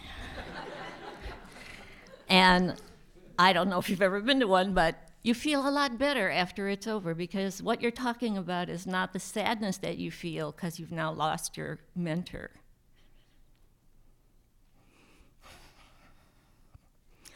But the joy that you have, that you're part of that community, and you always will be. Okay, that's the sad part. The happy part. A lot of people have been talking about teaching tips today, and I'm so pleased. I hardly have anything to say, but I will tell you anyway. If I can find the page. Well, anyway, oh, here it is. I also am throwing away 4 pages of my talk. So, as everyone who's mentioned teaching tips has said, that particular book has had so much power in helping people be good teachers and good students and good future teachers than any kind of single talk could possibly do. So my little thing was titled, Making a Difference at a Distance, Making a Difference at a Distance. And if there's anything that Bill did, he made a huge difference at a distance in many, many ways. He was the first person who was interested in evidence-based teaching when evidence-based wasn't cool yet. Now everybody wants to do it. He's founded a lot of organizations along with his colleagues to have people from all over, as Heifer said, or so I don't know who said it. He pulled them together all over the world. And Teaching Tips is known all over the world. And in fact, I just wrote the preface for the Chinese translation of Teaching Tips. Now, I'm not, and I've gotten calls from all over the world saying, we want to translate that into Farsi or into whatever, Slavic. And I'm thinking, are they ready for Teaching Tips? Do they know what they're asking for? They do, and they want it. They love it. People in the United States who use it in their classes have called me and said, we love this book, my students love it, and they keep it on their shelves so that when they have moments of concern, they just pull it down and they say, what would Bill do? And that's what I did. What would Bill do all the time? So before I actually started working with Bill, he called me one day and he said, I'm getting old, aren't we all? And first he said, this is Bill McKeachie. Really? I know who you are. And he said, I'm getting old and I'm looking for someone who would be willing to take over Teaching Tips. My reaction was, oh my God, yes, I would love to. And I think I said that out loud, not just to myself. And he said, so I'm really looking forward to it. And the reason I want you to take it over is that I think, this is Bill talking, I think we think alike, I think we talk alike, and I think we write alike. And I noticed that when I first started working on the 12th edition, sometimes I forgot which things he had written and things that I had written, because we do write alike. That book was a virtual mentor to teachers all over the world. They never knew him in person like we do, but they knew him as sort of an avatar, right? Certainly that was mine. It's a metacognitive avatar on teaching. So now he has, I want to tell you why it was so popular. It's general. It covers all kinds of things. People in a single book can read about all kinds of different teaching problems and methods and so on, and get resources, referred to resources. It's written like you were talking to a friend. It's a conversation between the reader and Bill, and now the reader and me. Because it's such a broad book, you only need one book if you're starting out. But once you read that book, you know where to go for the more that you want on something else. And there are a lot of books that have been written since Teaching Tips was first started back in the early 60s or late 50s. He did it for his TAs, but it's meant for everybody. And so that virtual mentor helped a lot of people through some rough times, I think. Well, he's passed on, so I have to be the mentor, the virtual mentor. And I can tell from listening to all of you how much you value it and how frightened I am that I won't be able to hold it all together. However, as Linda knows, I've asked the publisher if we could move it up in its 15th edition earlier in the cycle of publishing so that we can also bring it up to date, because there's a lot of things happening in higher education, but also because I wanted to recognize how much he did and how much Teaching Tips did for everyone. But you know, he's gone, but as long as all of us in this room and all of the other people who have read Teaching Tips all over the world continue to think like Bill about how to teach and what it means to be a mentor, he's not really gone. And I hope that's what we'll do, because that would be what Bill would want us to do. Thank you. I hope you'll support me as I go ahead and try to be that mentor. Thank you very much.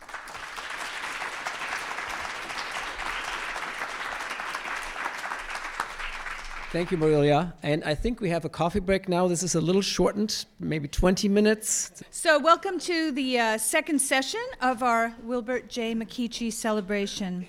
And this session will focus on Professor McKeachie as mentor and teacher, although it's so intertwined with everything that he does that we've been focusing on that all along. But to open this session, we are honored to have remarks from Dean Elizabeth Moji from the School of Education. And let me just tell you a little bit about Dean Moji. Dean Moji is the George Herbert Mead Collegiate Professor of Education. Recognizing her excellence as a teacher, Dean Moji is also the Arthur F. Thurnow Professor of Literacy, Language, and Culture in the School of Education. Dean Moji is widely published with 5 books and numerous journal articles in prestigious outlets, and she is an elected member of the National Academy of Education. Like Professor McKeachie, Dean Moji puts her scholarship into action through her leadership and transformative initiatives.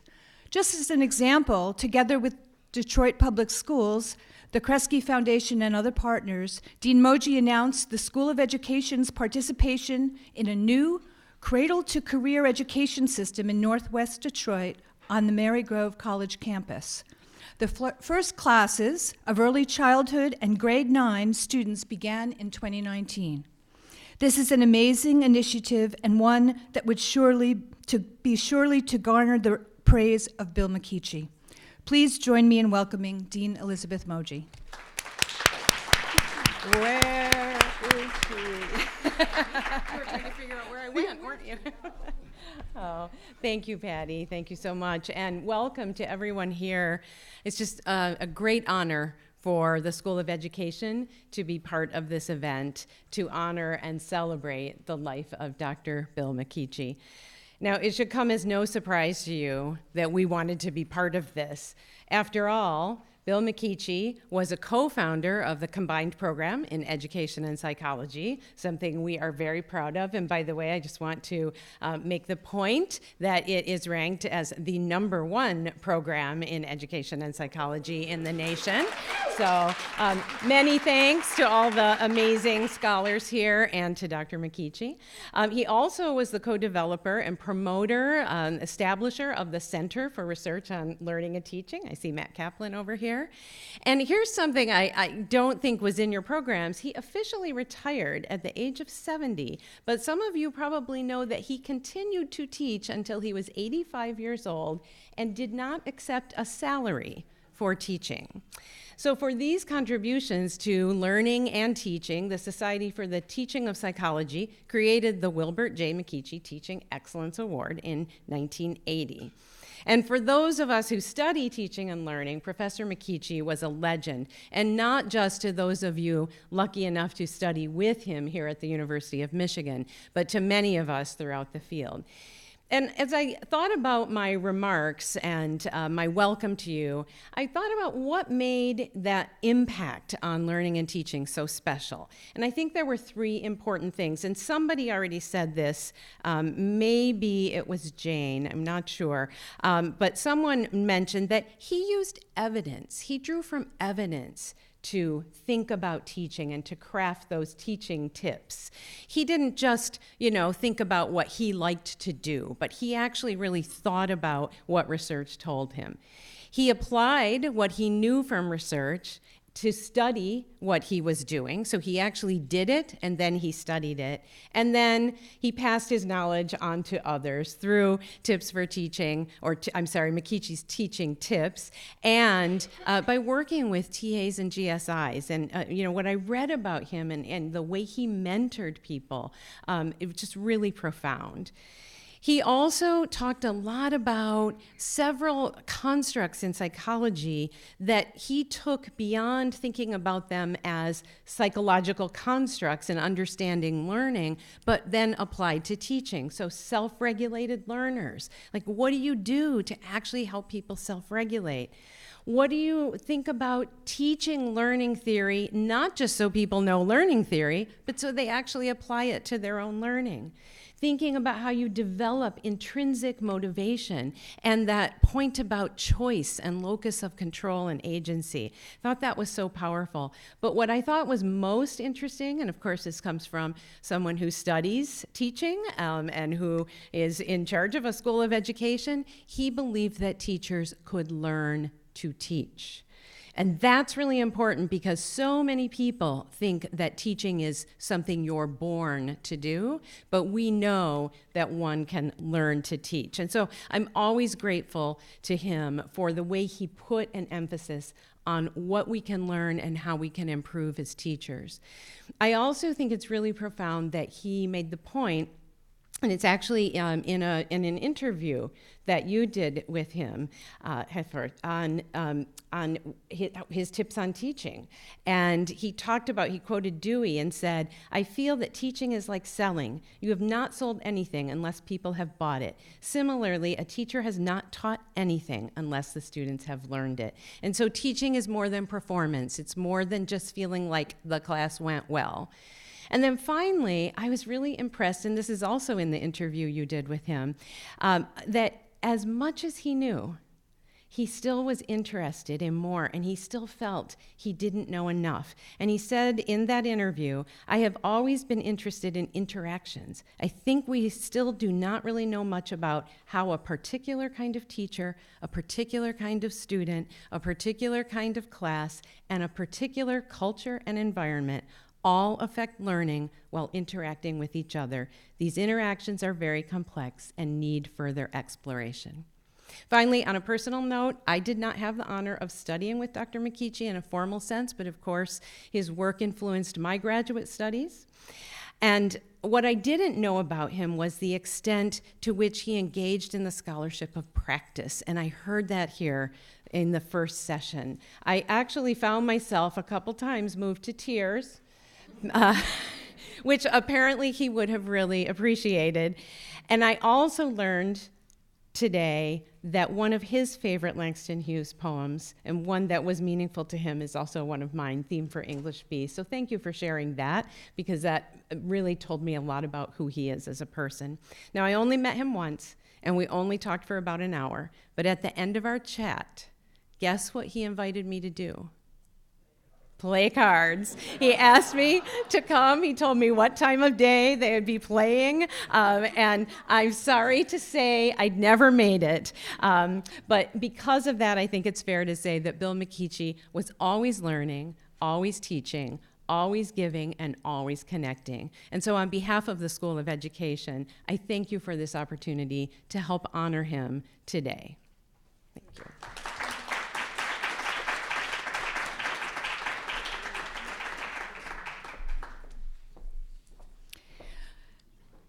So the moderator for our next session is Dr. Stuart Karabenek, Research Professor Emeritus from the School of Education and Adjunct Professor of Psychology at the University of Michigan. This is also where Stuart earned his PhD in Personality and Developmental Psychology. Even in his emeritus status, Stuart continues to be a very active professor.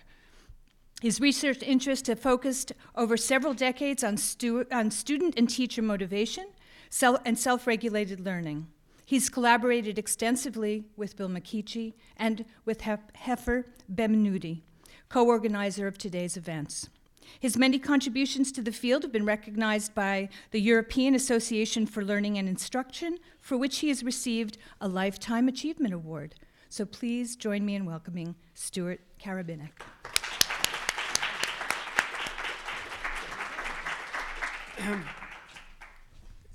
It's all Bill McKeachie's fault that I'm standing here. And let me just take a few minutes to tell you why.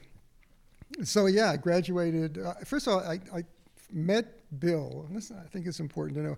Met Bill when I was a graduate student, and he was interested in educational psychology. But I'll tell you, at that time, Ed Psych was not held in high regard in psychology department. It wasn't. And so I had a nice meeting with him, and that was nice. And then went away and did motivation with Jack Atkinson. And that was fine. I graduated and went off and got a job at a school near here, down the road, and was doing fine and doing a lot of research. And what changed is I got a call one day from Bill and said, "Why don't you come over? I want to talk to you. we got a nice 5-year grant. It was a national center. It was a big deal. So I went over there, and I never forget the day. It was a very hot summer in West Quad. And I went over to Bill, and there was another person in the room who was apparently a newly minted PhD, kind of quiet and unassuming, name of Paul Pintrich. So if you laughed, you know Paul, or knew Paul rather. And he said, why don't you join the center? Well, that was a change that made a tremendous difference. And the reason I think why I'm standing here is because of that phone call. Because I joined the center, and it was a very dynamic experience. There was a lot of activity. The School of Ed was just filled with action and different kinds of research. But that was the beginning of the MSLQ, which is one of probably the most cited survey in the world ever. Probably right, surely. I would guess that. You're going to hear more about that. But that was a complete change, and so it really changed the direction of my research. And at the time, I didn't know quite where that was going. But after the center, I continued to be part of of what was then CPEP, and you heard that he co-founded CPEP. Just became more a part of the University of Michigan School of Education. And then, of course, we lost Paul. And then I continued to be more a part of the school, and eventually became a faculty member here. So I said, Bill really changed the course of my professional life. But also, throughout those years, we continued to be friends. When we went to conferences, he would insist that I sit with him at his table as he earned yet another award from APA or ARA, and so he just continued to be a friend and a mentor, and that just continued throughout the years. And when I started being here every day, the first thing I did when I came would be to stop in Bill's office, and we would talk. Every time I came, we would talk.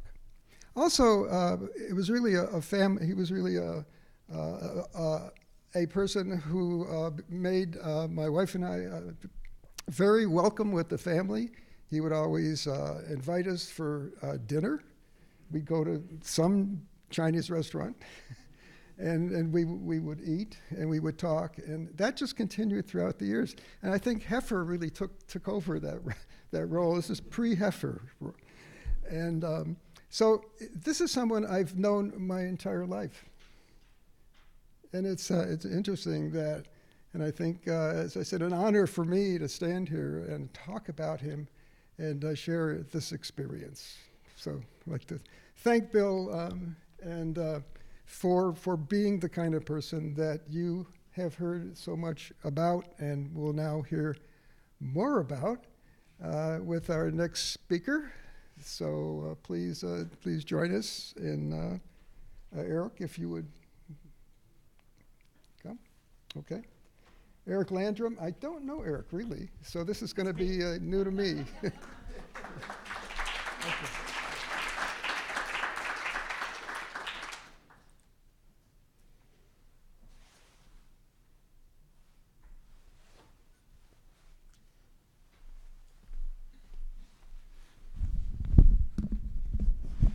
I'm the guy that figured out this is a wireless mic. I'm that guy. If you don't mind, I'm going to try a little experiment on myself. I am going to cry during this entire presentation.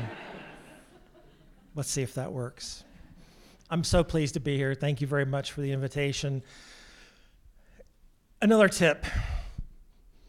Don't ever go in the second half, because everyone said everything that you'd like to say in the first half. So this is going to be probably a little bit more personal, but it'll be professional. I want to thank, of course, my partner in crime. This is Jane Hallinan, who she's mentioned to you that we spent some time in the archives yesterday.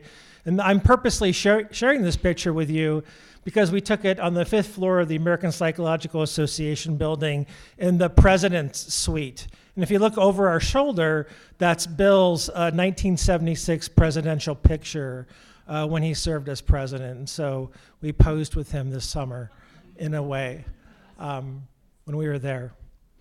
So, all afternoon, you've all been talking about Bill McKeachie, and no one really, except for Jane in a couple of places, has talked about me, which has been really fairly disappointing. So I'm sorry. So that's what I'm going to do for a few minutes, because I have the wireless mobile microphone.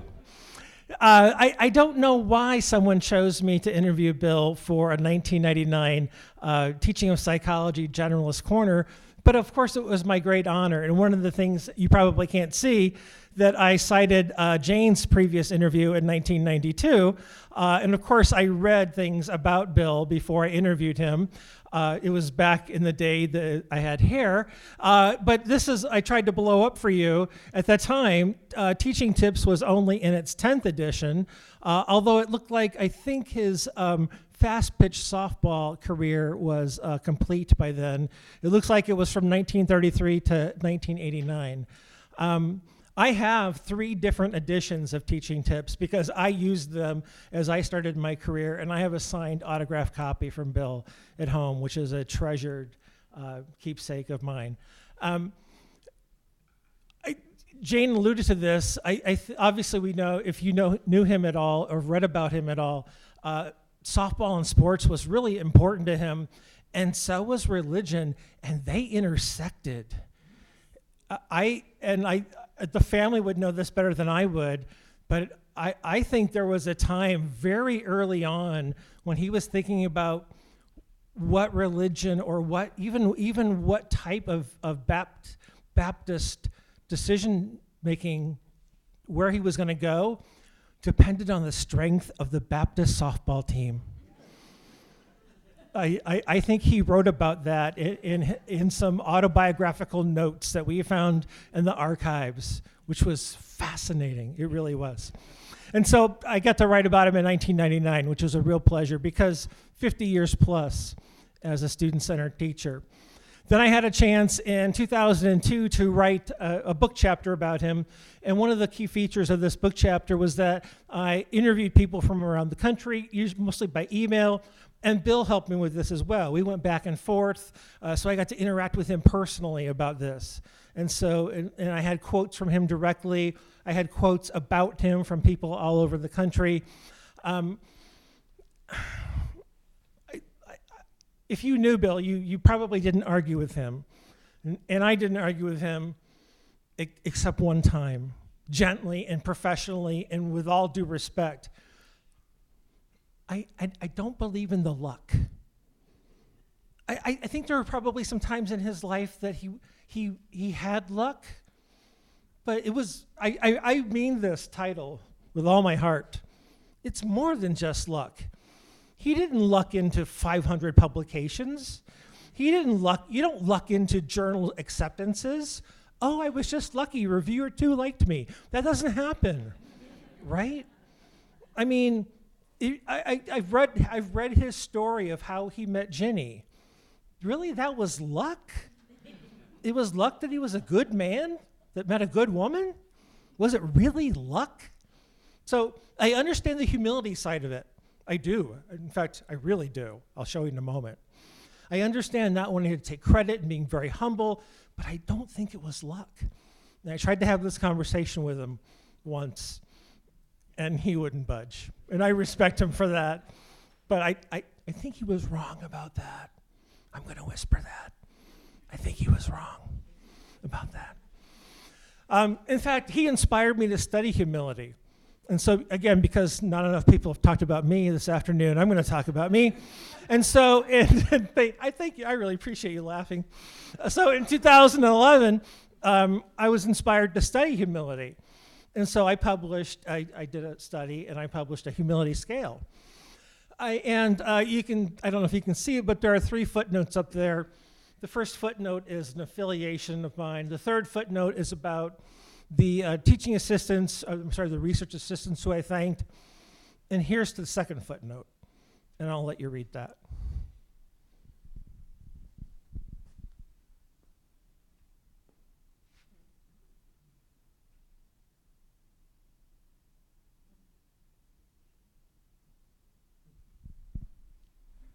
So before I published this work, I presented it at the Midwestern Psychological Association, and Bill was in the audience, watching me present the work that he inspired about him, which was really kind of meta, odd and weird, and it was honorific and nerve-wracking, kind of like this.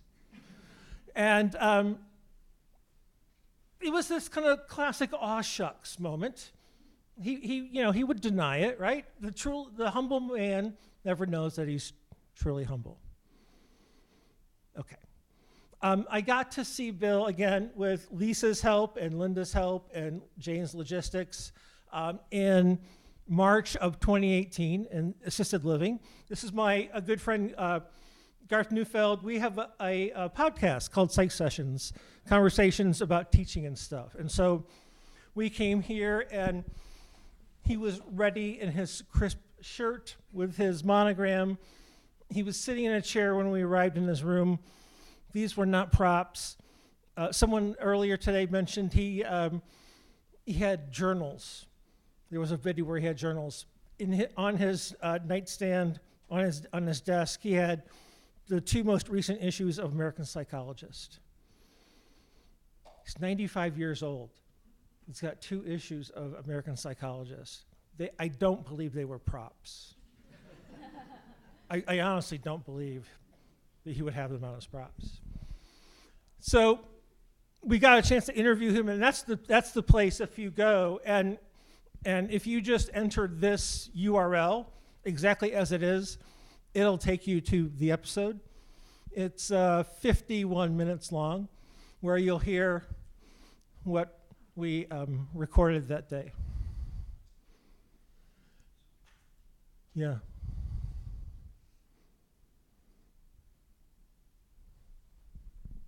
So far, I haven't met my goal to cry through the whole thing. My specialty is educational psychology, and so I'm from that STP world, Society for the Teaching of Psychology, and within a 2-year span of 2018 and 2019, we've actually lost 2 legends in our field, Charles Brewer and Bill. And they were colleagues and compatriots. Here's a picture of them at the 2005 APA convention. And here's a quote from Charles about Bill that I dearly love. I'm gonna let you read that one too.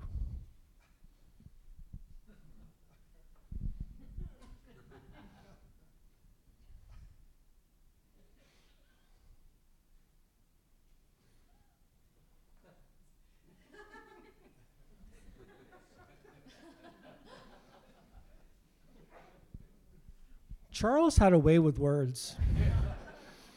And if he had heard someone say something unkind about Bill, Charles would have said that. I mean, Charles would not have minced words. And so this is the highest type of compliment being offered by someone who can only offer the highest type of compliment. I mean, in my slice of psychology, the 2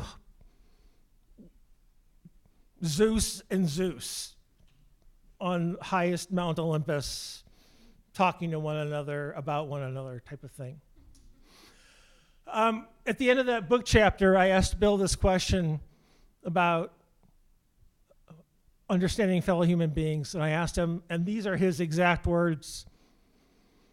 I know it's really bad form to read off a slide, so I'm not going to do that. I'm going to let you read, and then I just have 2 more slides, and I'm done.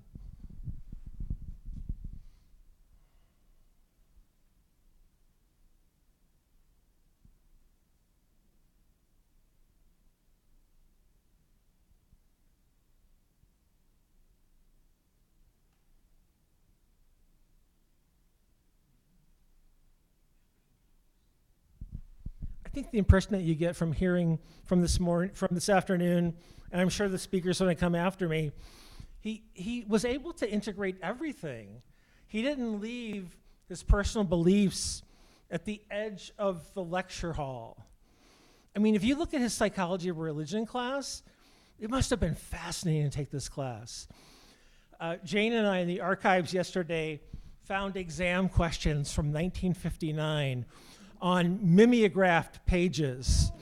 Many of you are young whippersnappers, don't understand mimeograph. You know, you don't understand spirit master fluid and what that meant. Yeah, you volunteered to be in the office that day, right? Thank you. Somebody understands that. I don't talk about my personal beliefs in my college classroom. I'll bet he did, because he lived it all. He was completely integrated as a professor. All right, one last long paragraph. I'm just going to tell you right now, this may be the single best paragraph I've ever written in my life. I am not humble. I am the anti-Bill McKeachie, but I sure benefited from knowing him as a colleague and friend. This is probably the best paragraph I've ever written.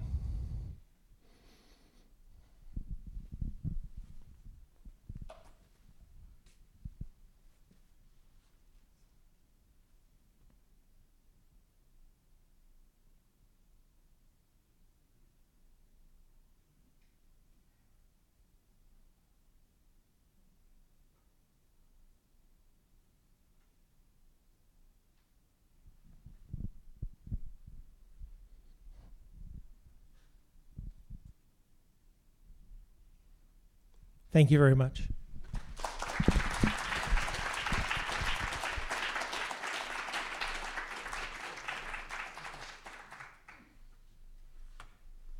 Yeah, let me pick up on the humble. And I never heard him be anything but humble, except when it kind of came to baseball.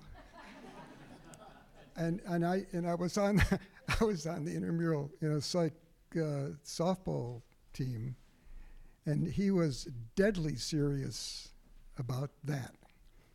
Humble's fine, with Ed's psychology, but he really was serious, and he was very good. And there was a joke about those of us who played outfield on those teams, and that is, we said, why don't we just sit down? Because when he was on his game, they couldn't hit his pitching. So that was really a delightful experience, and another way to get to know Bill. So CRLT was one of his, pride and joys, and we consistently heard about the center and how it was growing and what it could contribute to the university, to teaching, and so it's apropos that I turn this over to Matt Kaplan, who can tell us who's the current director, and who can tell us more about the incredible service that it provides the university. There's so much more than it once was. So we're glad to have him here to explain some of that.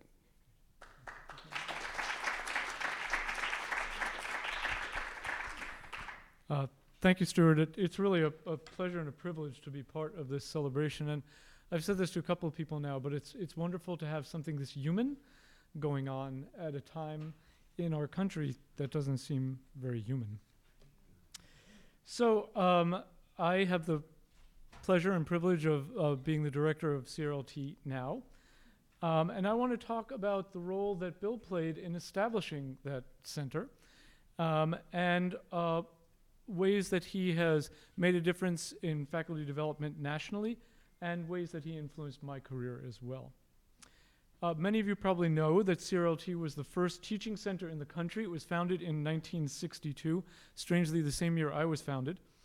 And what I'd always heard that Bill was central to the process that led to the creation of the center, But I learned a lot more about that by going to those same archives that you all were going to, the Bentley. And then through Bill's own writing and speeches that were at the Bentley Library. And that's been quite an interesting process. And I learned that he played both official and I'd say unofficial roles in the founding, and I'll talk more about that.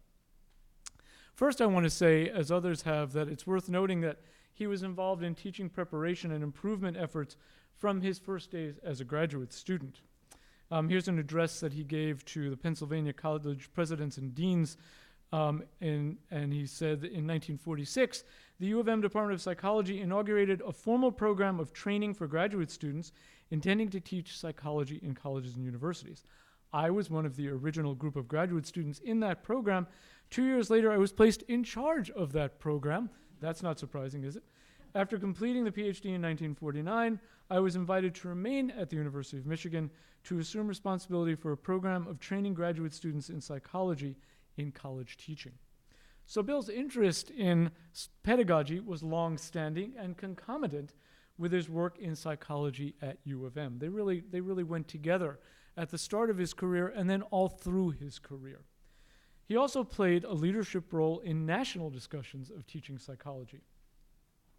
In 1951, he was one of 6 psychologists who participated in the first national discussions of the psychology undergrad curriculum at a Cornell summer conference. That group recommended the Wolfley curriculum for undergrad psych ed, and U of M was one of the first institutions to adopt it. He later received NSF funding to study implementation of the curriculum, and he was also the president of APA's Society for the Teaching of Psychology from 1955 to 1956. Now, it's interesting that he did this work despite the risk of being seen as crackpots, and that was his language that he wrote at that time. And I think this has something to do with the idea that ed psych was not necessarily a valued field at the time. Crackpots interested in new methods of teaching. Those interested in research and teaching, he wrote in 1950, sought spaces to give each other the emotional support needed to withstand those social pressures from colleagues who believe that research on one's classroom processes, what we now call scholarship of teaching or disciplinary-based educational research, that those people doing that work, if they're doing it, indicated that one is a self-admitted failure as a teacher. That was the viewpoint, but that didn't matter to Bill because that was the work he was dedicated to. So when the idea of a teaching center arose in the early 60s, it's not surprising that Bill was involved, again, in a number of ways, both formal and informal. Here's an excerpt from a talk that he gave. A regent's query in 1961 about teaching machines with program materials led the president to appoint a faculty committee to investigate the uses of teaching machines. Only a short time before, a faculty committee had recommended that a Center for Teaching Improvement be created. That recommendation had not produced fruit, but when the new committee was established to investigate teaching machines and programmed learning, they reviewed the earlier committee's report and recommended that the university establish a center with a mandate of improving teaching in the university, including the investigation of the uses of programmed learning. The regents accepted the report and the center was authorized. Professor Stanford Erickson of Vanderbilt University, who was on sabbatical at the University of Michigan, was asked to be the first director and to organize the center. Proposals for the center went through the Faculty Senate Advisory Committee on University Affairs, or SACUA, a group which Bill was a member of in 1961 when the proposal was approved. By the next year, as the center was starting, Bill was the chair of SACUA and had this to say about the founding of CRLT. I'm grateful for the establishment of the center. I believe this will help us avoid the follies of educational fads while giving us a chance to innovate and evaluate new teaching techniques. I hope that will help us learn to use well the techniques already in existence as well as to take advantage of new technologies. So he was clearly involved in the formal process through SACUA by which CRLT was established. Interesting is the next part about Stan Erickson taking on the first role as director. In 1961, he wrote, Stan resigned as departmental chair at Vanderbilt and arranged for a sabbatical at U of M. Encouraged by the Ford and Carnegie Foundations, he hoped to use the year to develop plans for a Vanderbilt Research and Development Center linking psychology and classroom instruction. At that time, the University of Michigan Regents approved the establishment of his center to improve teaching at the university, and Stan was chosen to lead it. In accepting the appointment as director, Stan insisted that the word research be included in the title of the center because he believed that improvements in teaching must be grounded on research, evidence-based, as several people have said. So here we come to the humility part. What Bill does not say is that he was chair of psychology at that point, Stan's home department. It's interesting to me that Stan started with plans to return to Vanderbilt, but ended up remaining at U of M to enact that vision. I think he was plucked, honestly speaking. I would love to have been a fly on the wall during discussions with between Bill and Stan that no doubt led to that change of heart and to the establishment of CRLT. That's the informal part of how Bill helped create CRLT. After Stan retired, Bill became the director in 1975 of CRLT, a position he served in for almost 10 years. And during this tenure, he was responsible for setting up many of the programs that remain core services at CRLT to this day, such as the Faculty Development Fund grant, the Orientation for New TAs, a workshop series on teaching and learning, and customized assessment work for academic units. And he continued to be active in CRLT's work after his time as director, for example, co-authoring a report with my former colleague Beverly Black on the status and training of international teaching assistants that led to ongoing funding for that program with the English Language Institute. Nationally, Bill published a number of studies on teaching effectiveness that contribute to the core of faculty development as a profession. He was an active member of POD, the Professional and Organizational Development Network, the professional organization of teaching center staff, receiving its Career Achievement Award, and its 30th anniversary conference was dedicated to him for his contributions to the field of faculty development. Bill's vision of teaching development has remained a hallmark of CRLT's approach as well, making us a model for centers in the US and beyond. That approach was research-based. Often resting on research Bill was involved in conducting. It was also realistic, taking into account Bill's knowledge of human motivation, and it was optimistic because, well, it was Bill. For example, in a 1977 correspondence, Bill wrote that there is no magic potion that will lead to excellent instruction, nor do we need one because, he observed, most faculty are doing a pretty good job already. We should, he said, help teachers find ways in which they can experience more stimulation from students, more opportunities to observe students change, and we're more likely to bring about change that endures. And in a 1990 article on theories of faculty development, he wrote, "My assumption is that if we can help faculty members get along in the classroom relatively comfortably with some positive feedback from their students, our colleagues will begin to find teaching intrinsically rewarding and may then be interested and capable of further development." This dovetails nicely with many conversations I had with Bill, in which he emphasized the need for a positive, asset-based, rather than a deficit-based approach to faculty development. This attitude has been a byword at CRLT, starting with the premise that faculty are dedicated to students and partnering with them to consider how to better support their learning. In that same article, Bill spoke about the current state of the field and then outlined theoretical approaches that should guide faculty development work in the future. This was in 1990. Our focus, he wrote, has shifted from instructional methods to faculty and now towards students and to the cognitive and motivational characteristics of students, which are both the goals of higher ed and the attributes that teachers need to consider in planning instructional strategies. We assume, he continued, that if we can help faculty members understand how their strategies of teaching and their roles in the institution affect student learning, they will be more effective in using the skills we help them develop, and might even develop interest in pursuing research into the impact of their own teaching. To accomplish these goals, he predicted that new theories would be needed to help faculty members develop strategies for training students to be more active, mindful learners and thinkers, to help them deal more with interpersonal and social psychological aspects of learning, and to create robust, discipline-specific theories of teaching and learning. And here he was, of course, prescient, since all of these ideas are in fact at the heart of current conversations about teaching and learning. So those of us in the fields of educational development, scholarship of teaching and learning, discipline-based educational research, as well as educational psychology, as well as all of us dedicated to excellence in education and student learning, which I think is probably everyone in this room, are deeply indebted to Bill for his pioneering work as a researcher and administrator and a tireless voice for positive change. I want to close on a personal level and emphasize what others have said about Bill's role as a mentor. My colleague Marilla talked about Bill as a virtual mentor at a distance. For me, it was in person, and it started soon after I arrived at CRLT from the University of North Carolina, almost exactly 25 years ago. Bill was a regular visitor to CRLT at that time, and he would stop by to get to know me, and he would stop by regularly for conversation.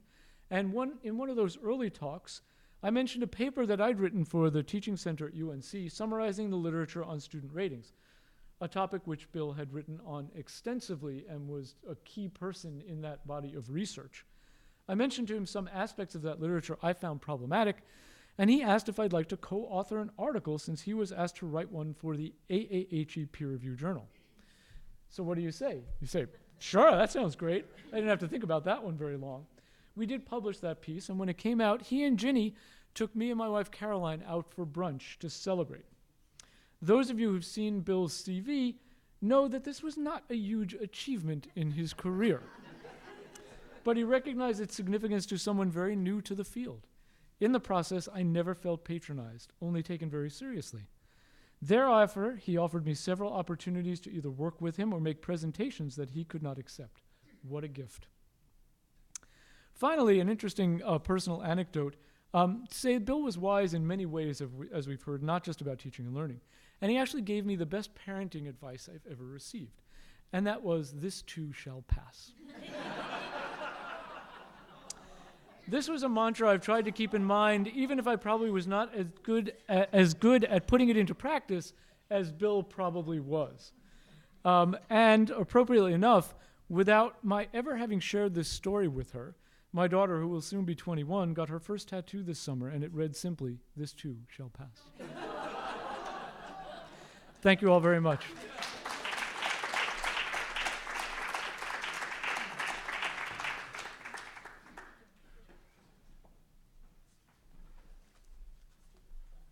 Boy, what a manifestation of Bill's ideas, and what an incredible testament to how those ideas have flourished. So, boy, thanks, Matt. That was a terrific summary, and there's so many other features of CRLT that you could have pointed to, and what a difference. And there are CRLTs everywhere now, right? I mean, they're just everywhere. So it's almost it's an accepted part of a credible institution that there is a unit that deals with those kinds of services. Okay, so next we have Bill Herman. Yes. And you ready to tell us more about Bill McKeachie? I am. Okay, thank you, Bill. I brought a prop. It's one thing Bill McKeachie taught me as well, but you don't uncover it all at once. The audience will start focusing on that and not what you're saying, what you talk about. So I'll uncover this. In the meanwhile, I'll just let you sit and think and wonder about what Okay. First of all, it's such a great honor to be here today, to be invited.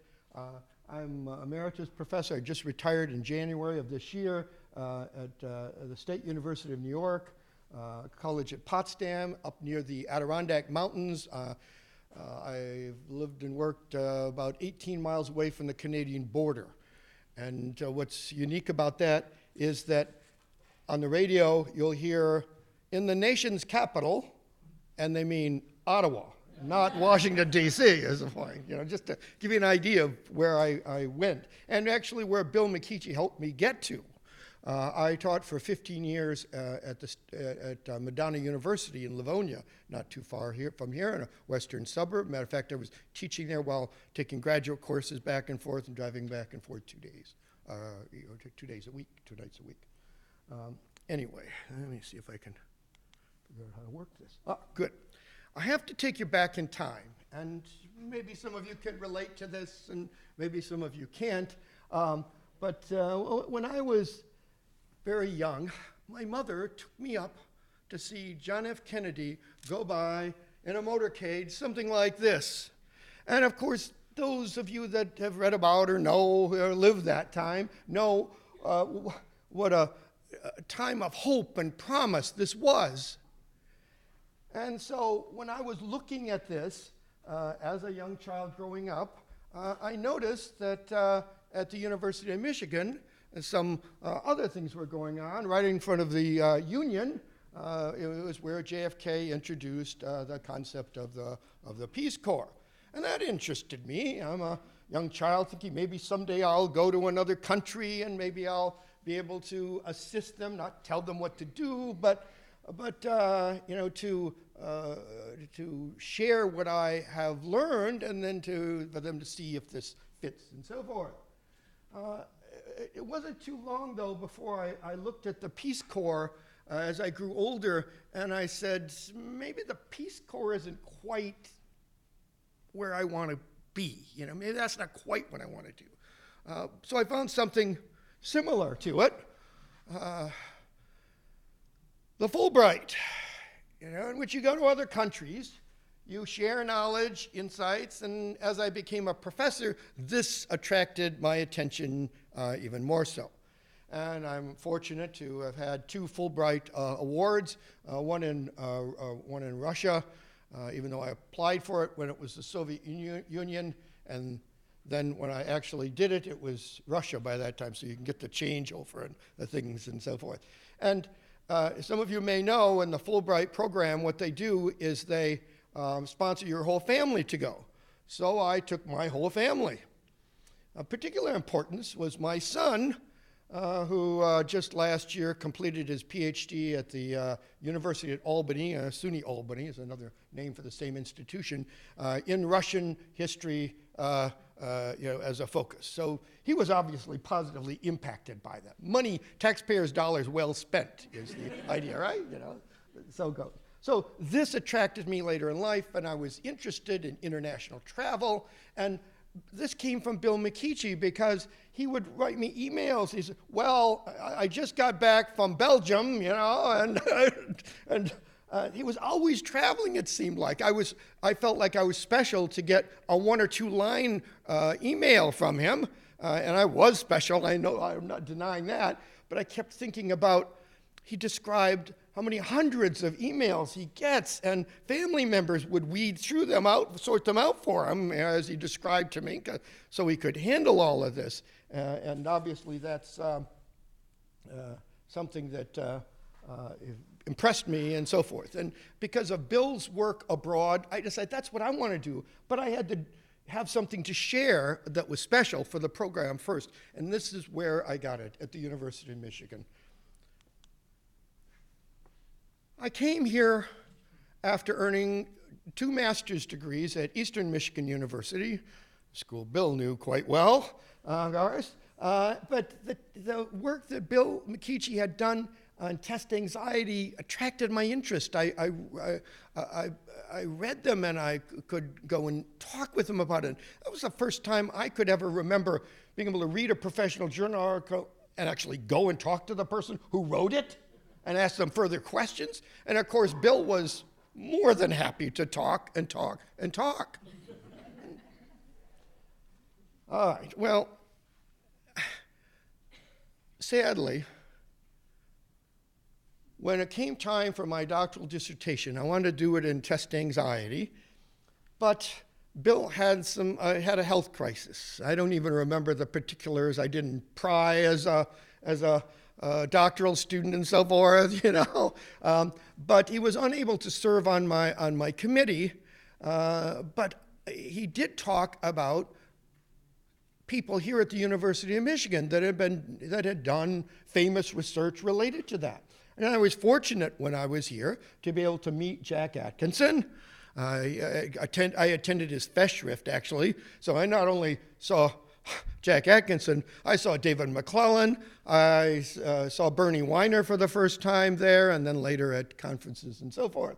But I also was able to be here as a doctoral student when Bernie Weiner was on leave, sabbatical leave, and it was during a winter semester, and he was on leave from UCLA, so I had a whole course with him, and that was fascinating. So these are other U of M people who were tremendous influences, kind of filled in for Bill when he had some issues and couldn't, help me, further with my dissertation at that point in time. Other people that were important. Donald E. P. Smith was the chair of my committee and guided me. I completed it in 1987. And I interviewed Bill McKeachie for this, and that's when to serve on my committee, and that's when I discovered, this probably isn't going to be a good idea, due to health issues and so forth. So I had to go to other people, and other important people were John Hagan in the audience, I want to point out, Jackie Eccles that we saw earlier. Actually, Jackie Eccles interviewed me twice, had me come back again a second time to see if she wanted to serve on my committee, and turned me down twice, but that's okay. In retrospect, I can look at this and say there were reasons for this, and I, of course, moved on. But John Hagan, Don Harrison, and Alan Wigfield did serve on my committee here and were of tremendous support in terms of proceeding with my doctoral dissertation that really combined interest in some of Bill's work on test anxiety along with achievement motivation issues of fear of failure and so forth, because Jack Atkinson was the one that said those are very similarly and highly correlated and related concepts. In psychology, we're known for coming up with different terms for different concepts, sometimes the same concepts, but claiming that they're different, at least. Research doesn't always support that. But anyway, these are the people that helped to guide me sort of in Bill's absence. When my dissertation was finished, that's when Bill McKeachie took over. He was healthy again, number one. I applied. You notice the photo credit here. I put that on. I thought that was important. Who was holding the camera? Well, the picture over here at the APA convention. And Bill, like others have said before me, was always a kind of, here I'm this shy person and so forth, would bring me in and let me meet some of the people that I had, only read about to that point in time. So I would run into Bill at APA conferences. He would serve as writing letters of recommendation for me. When they interviewed him by phone, what he would do is he would give me feedback by email. The interview went quite good. I think they're really interested. All that kind of feedback that goes extra and beyond what you would require of a person recommending you for a job, right? Giving the candidate feedback is not always considered part of that, is my point. So, when I had opportunities down the road, I always felt like I took Bill McKeachie's, Jack Atkinson, Bernard Weiner's, other people's ideas with me. And as you can see, I was fortunate to have two publications translated into Mandarin Chinese. And, I highlighted for this to show you. Of course, I got Skinner in there, Rogers, Piaget, but I got McKeachie as well. So this was an audience, and it was Bill that taught me that that's what you do. You try to share ideas with other people that are true and are valuable. And you also indicate why they're valuable, of course, for people. Okay, now I get to uncover this. When I moved in 1993 to the State University of New York College at Potsdam, you know how sometimes the previous owner of a faculty office leaves a few things behind? Does that ring a bell with some of you? Okay. Some of it you want to chuck into the trash, of course, and you have to do that. But lo and behold, this was sitting on my shelf. And I knew this. I said, wow, this is, I feel right at home here. This is McKeachie territory, and so forth. Okay. So Bill seemed to follow me, too, in ways that were almost unpredictable and hard to believe. So Charlotte Doyle was his co-author, and I've contacted her in the meantime by email, and she's a delightful person. Couldn't be here at the symposium, she told me, due to a close death of a friend in which she has to speak at the funeral. But Charlotte said things like, Bill knew how to nurture and support students. And I said, that's what I saw. She said, generosity was natural to him. That's what I've been hearing all day long, and that's what I saw, and that's what I felt.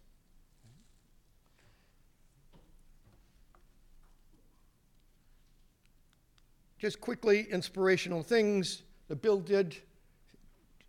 Suggested I try to teach abroad. So for 2 summers, in 2009 and 2016, I taught at the University of Potsdam in Germany, just outside of Berlin. And lo and behold, I discovered I have relatives there that I hadn't ever met.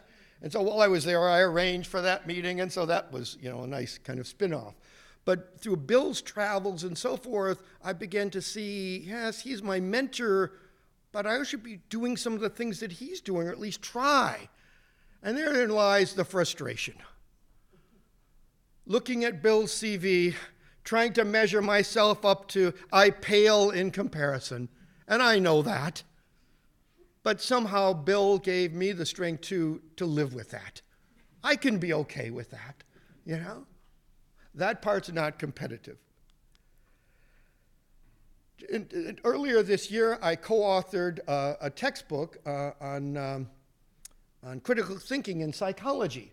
And while I was helping to write this, I was always thinking of Bill's work in terms of critical thinking. This is what we need to help students do.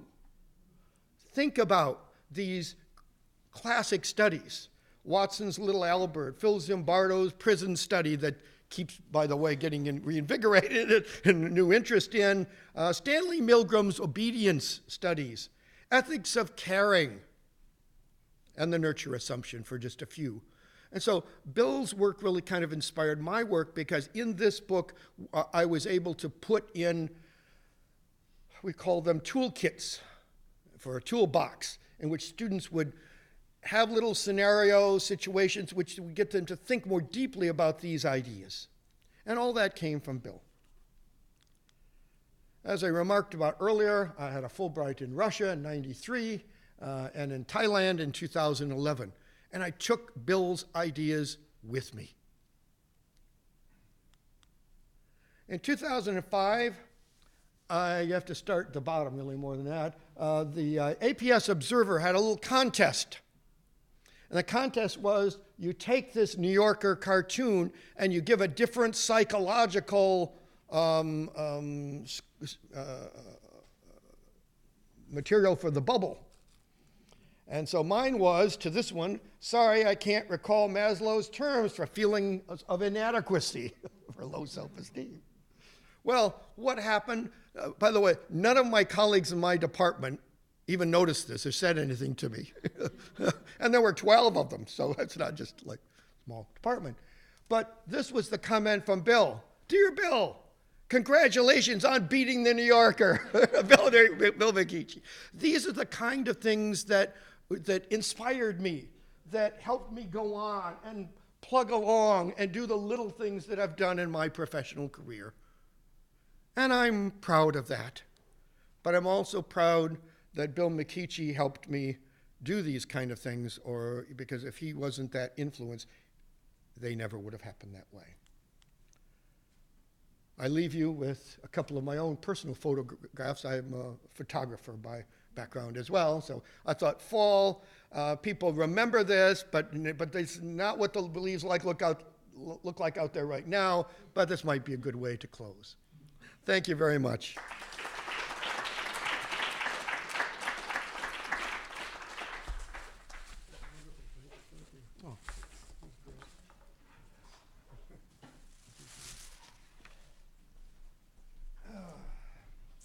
Okay, now we're going to shift time frame a little bit and kind of move to the combined program because we're going to have some graduates of the program talk.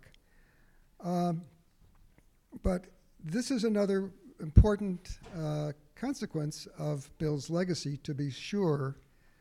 I want to do a little promotion, but I think it's a fair one, that a lot of graduates of the program, one could argue, really define the field. And I don't think that's, I think that's a judgment that really can be supported by the evidence. So in addition to the next couple speakers, we have Chris Walters sitting up here, smiling, I hope, about that comment. Because it really has made a tremendous difference to the field. The number of research publications, the number of offices that they've held, and also the grandchildren, okay? So you had Paul Pinterich, of course, and Marty Mayer, and Carol Midgley, and Phyllis Blumenfeld, being faculty members who have nurtured that program and who made it a success. Rifi Kumar is also sitting up there as well. Did I miss anybody? I don't think so. But next we're gonna turn this over to Shirley Yu, who's gonna talk about the what? Yeah, okay. She'll have a lot of important things to say, I'm sure. Thanks. Take it away, Shirley. Thank you. So thanks for the invitation to be here, and especially to Heifer for reaching out to me. My presentation is called Learning to Learn and Learning to Teach, Lessons and Legacy of the Teacher's Teacher. And I want to start with a little bit of background on myself to place my history with Bill McKeachie in context and to let you know when I knew him and how I knew him. I also want to talk about my experiences working with him in the Learning to Learn course and how I learned so much from him in terms of learning how to teach and teaching others how to teach. And I want to end with some notes on vitality and growth, which he was very much a proponent of. So my background, I was in the combined program in education and psychology here at U of M from 1990 to 96, graduating in December of 96. My dissertation committee consisted of Paul Pinterich, John Hagan, who's sitting in the front row, and Bill McKeachie. I was very blessed to know Bill through several different professional relationships, but also through friendships. And this was at a conference sometime after all of us in CPEP pictured had graduated. And I know that because of what I'm wearing. So here's Bill, of course, Ginny, Paul Pinterich, his wife Liz DeGroot, also on the U of M faculty, retired, Carol Wong, who's at the University of Delaware, Chris Walters, who I married and is also at OSU, Barbara Hofer at Middlebury, Tim Erden at Santa Clara University, Teresa Garcia, who is at American Institutes for Research, and me. I don't know how I got so lucky to sit next to Bill. But I was very fortunate to get to work under Bill's mentorship for Psychology 110, Learning to Learn. This was a very impactful experience for me. As stated in his autobiography, after he completed his second term as department chair, he wanted to take the research that was being conducted on how students learn and are motivated and teach students how to apply that research to themselves so that they could improve their college lives and the rest of their lives. So he started the course called Learning to Learn, and he taught it until he retired. This course was part of one of his major research areas and professional areas, which was teaching students how to be self-regulated learners. So the course was a semester-long course and with the goal of improving college success. Students were taught how to learn effectively. We taught them cognitive and educational psychological principles, but more importantly, we taught them how to apply that research to themselves as learners. things such as goal setting, time management, cognitive strategy use, and adaptive motivational beliefs. As a graduate student instructor, it was very impactful for me to see these students increase in their effectiveness as learners, to see students who perhaps had had a very poor semester and felt like they didn't belong at the university, felt like they weren't cut out for it. By teaching them these strategies, we could see them improve and increase in their motivation. But being the empiricist that he was, Bill engaged in research to verify these things. So along with Paul Pentrich and Yi-Guang Lin, some of Bill's early research on learning to learn showed that students who took the course increased in their strategy use, increased their GPAs, and students in particular who had high anxiety, who took the course, ended up with better achievement than those who did not. Later, Barbara Hofer and I collaborated with Paul Pentrich to conduct our own research on the Learning to Learn course when we were teaching it.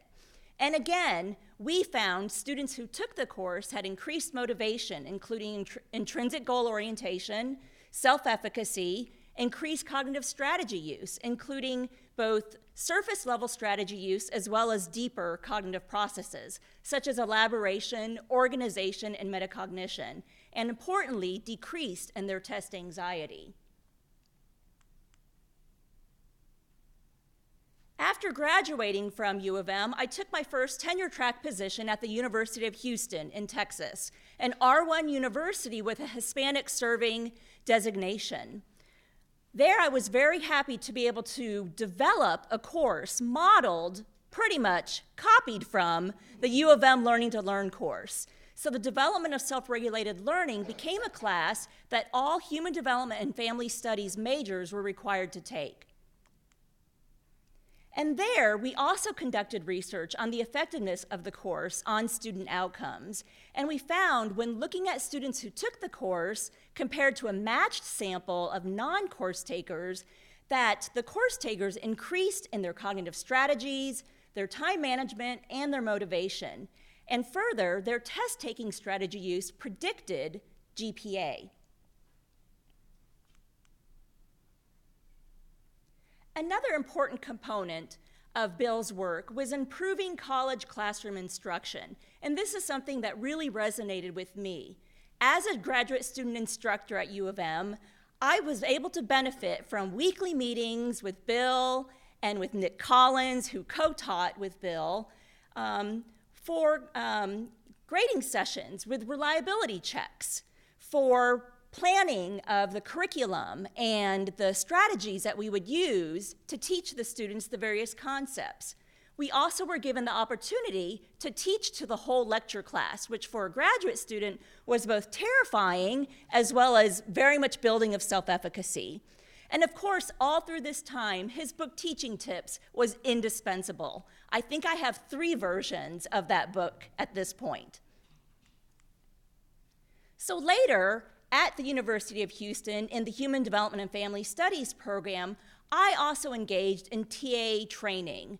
I developed a course on marriages and families in the HDFS program in which I taught a lecture section of 160 students, because that was the fire code for the room, as well as supervised 5 TAs who taught the recitation sections. In turn, there was another TA who taught another lecture section of 160 and had 5 TAs underneath him or her. All of us were looking at teaching tips in order to develop teaching skills. In addition, we developed the curriculum and restructured the entire HDFS degree. I'm pleased to report that, of course, we don't do it for the accolades, but I was the recipient of many teaching awards at the University of Houston and at my current institution. But one of the ones I'm particularly proud of was at the University of Houston, called the Teaching Group Excellence Award in the Undergraduate Core. In this award, we were recognized for the restructuring of the entire curriculum, including the fact that we worked collaboratively, which was definitely something that Bill modeled and taught to us. trying to include innovative teaching and increase student achievement and outcomes. And just as a point of interest, you may have seen that one of my co-authors on one of our papers was Andrea Backscheider-Burridge, who also happens to be a developmental psych grad from 1993, who worked with Marilyn Schatz and Susan Gelman. And then that's me. So I applied these lessons on learning how to teach in additional work that I conducted. So at the University of Houston, there was no CRLT. There was no teaching center. So through a grassroots effort, a group of faculty began one. None of us were given any course release or any type of compensation for it, but we believed so strongly that it was important. So the UH Center for Teaching Excellence began because of that. Furthermore, we were able to apply and get accepted to the NSF-sponsored Center for Integration of Research, Teaching, and Learning, which still exists and is committed to excellence in teaching, particularly in the STEM disciplines. Currently, at OSU, I teach a course as well as am engaged in a graduate specialization in college teaching.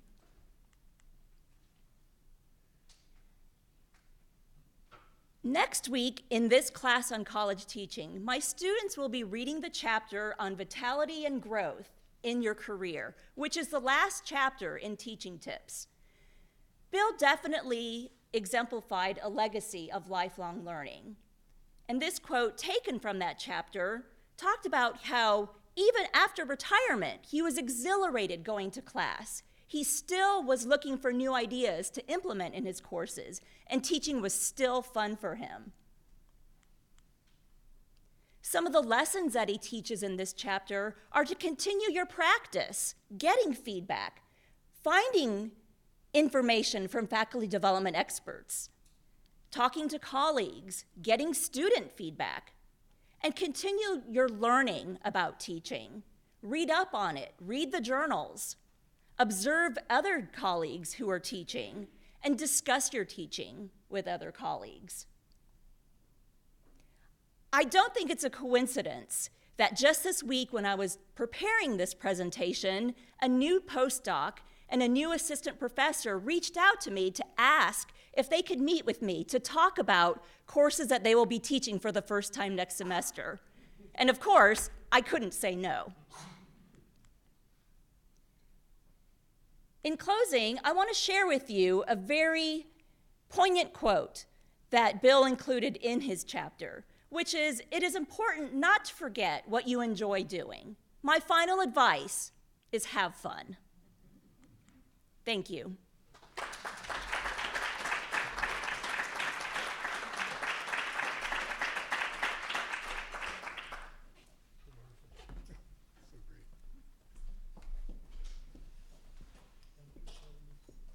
So our last speaker is Akane Zusho, and another graduate of the program, and she's going to talk about a lot of things. So I'm going to let you start. How many things are you going to talk about? I'm going to talk about some, wait, why isn't it showing? Lifelong learning. Oh, is it up? Okay. I'm going to talk about a number of things that actually Stuart knows a lot about. So I just want to first start by thanking the psychology department, the School of Ed, and especially Heifer for this opportunity to share some of the lessons I've learned working with Bill over the years. My talk today, if I could figure out how to move this, centers on a lot of the research that I conducted when I was a graduate student at Michigan in CPEP. I was fortunate enough to be part of what we called the College Research Group. It was the faces that you see up here were the primary members of the group at the time. I unfortunately couldn't find a picture of Igwan Lin, who was a longtime collaborator of Bill.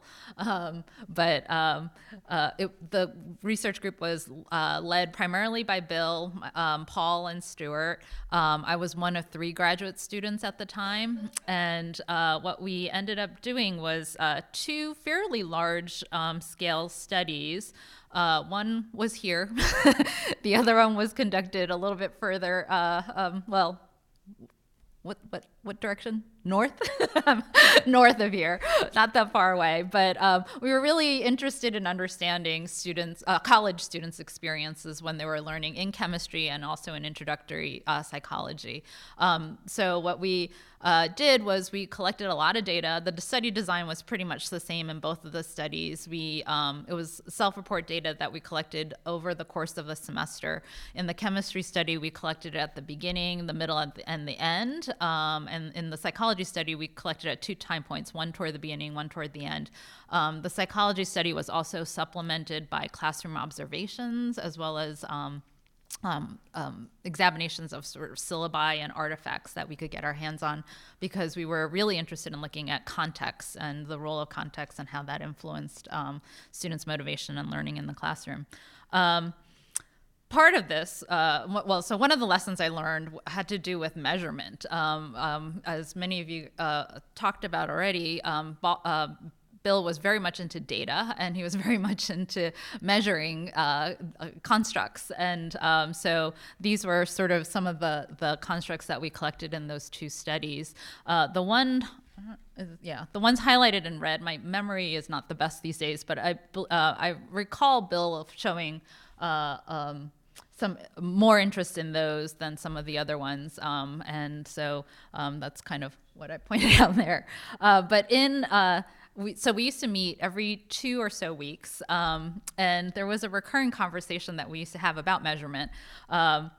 And it had to do with reliability. I remember Bill and particularly Paul going back and forth, always talking about, reliability and validity issues. But, when we as graduate students would sort of, report on sort of the alphas of the scales, Bill would always scrunch up his face, and especially when we said that a scale was had a Cronbach's alpha of over 0.9, and he would say, why is it that high, and why are we have so many items, and you're wasting people's time, and so he was always trying to look out for students and even the participants that he didn't even know in the study.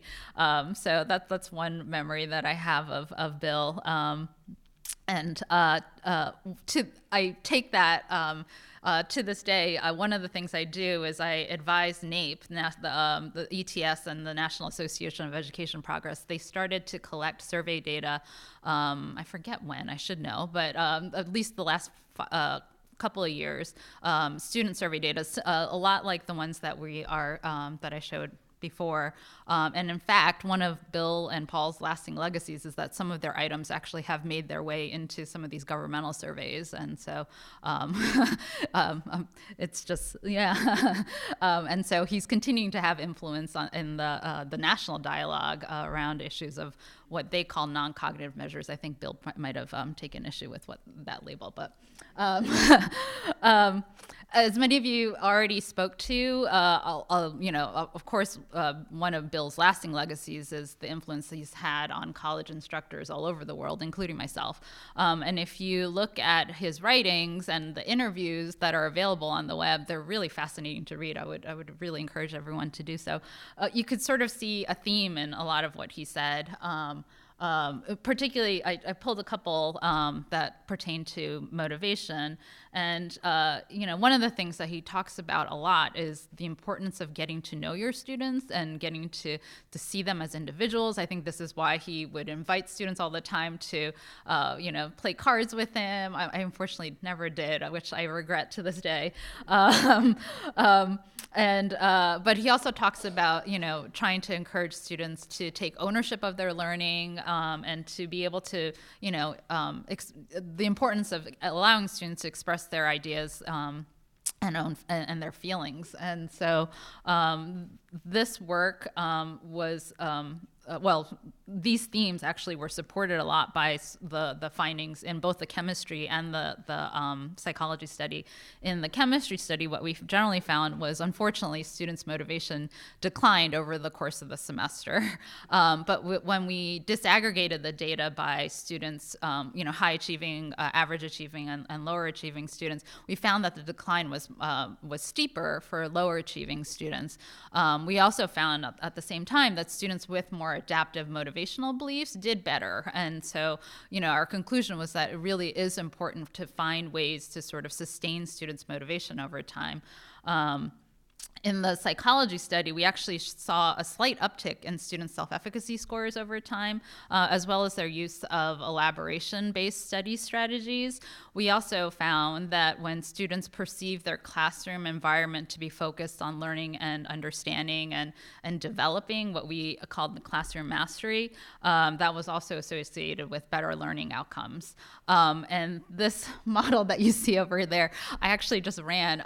I distinctly, and now that I hear some of the other speakers, clearly critical thinking was something that Bill really wrote a lot about and thought a lot about, and because I remember the construct of critical thinking he was really interested in.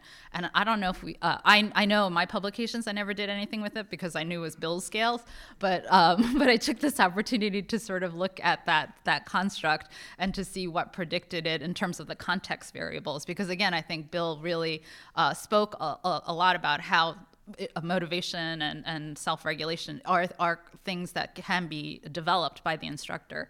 And here, I think Bill would have loved this. Not only did we find classroom mastery to predict critical thinking, but interpersonal support. That's our word for getting to know your students and as individuals. That was the strongest predictor of critical thinking, as well as autonomy support. So having students take ownership of their learning, as well as, of course, the overall quality of presentation. So I just thought that was kind of interesting. And these findings have really guided my own work. I'm currently in New York City, and I work a lot with teachers, in particular around issues of differentiated instruction. And my colleague Rhonda Bonney and I have developed a professional development model that really is based on a lot of these findings. We strongly believe that effective differentiation is primarily based on an classroom environment where students feel like that they have autonomy, belonging, a sense of belonging, that they feel competent, that they feel that what they're learning is valuable and meaningful to them, as well as an environment that promotes more effective cognitive and metacognitive strategy use. So in that way, I think some of Bill's ideas continues to influence my own.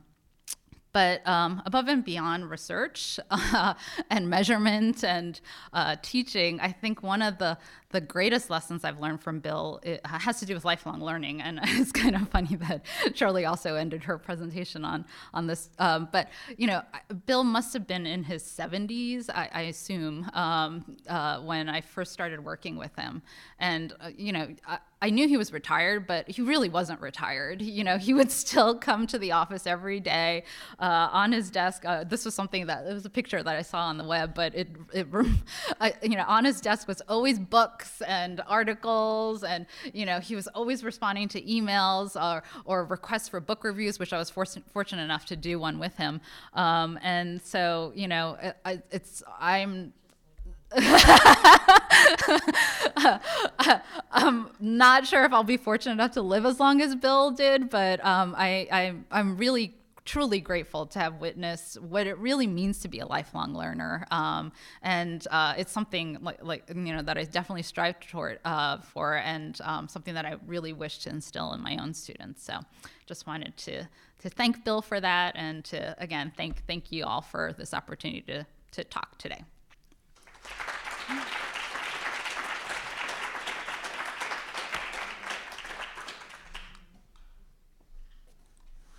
So I want to go back to that meeting that I had with Bill as a graduate student, and think about what EdPsych was like then, and now that you have seen a small, tiny slice of what the field is now, and if you think about the impact that a lot of this research has had at ARA and at APA, give you just some small idea, very small, of the legacy of Bill and how it continues every day. So please join me in thanking all of the presenters. They've been really great, and give us a sense of the legacy of Bill McKeachie.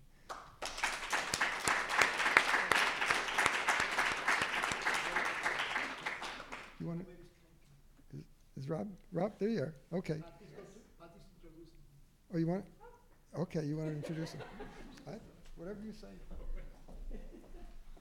Rob, we have just had an absolutely wonderful, wonderful afternoon. And one of the things that's made it even more special is that we've also had a number of the department chairs speak, former department chairs speak here in remembrance of Bill. Al Kane, Pat Gurin, and now we have our former department chair, Rob Sellers, who's now also the Vice Provost of Diversity, Equity, and Inclusion, and the Chief Executive Officer of the university. And it's probably... Diversity Officer, unless... I don't have the power to change his title. But he's going to give us the last remembrance today in this session. Bill. Thank you.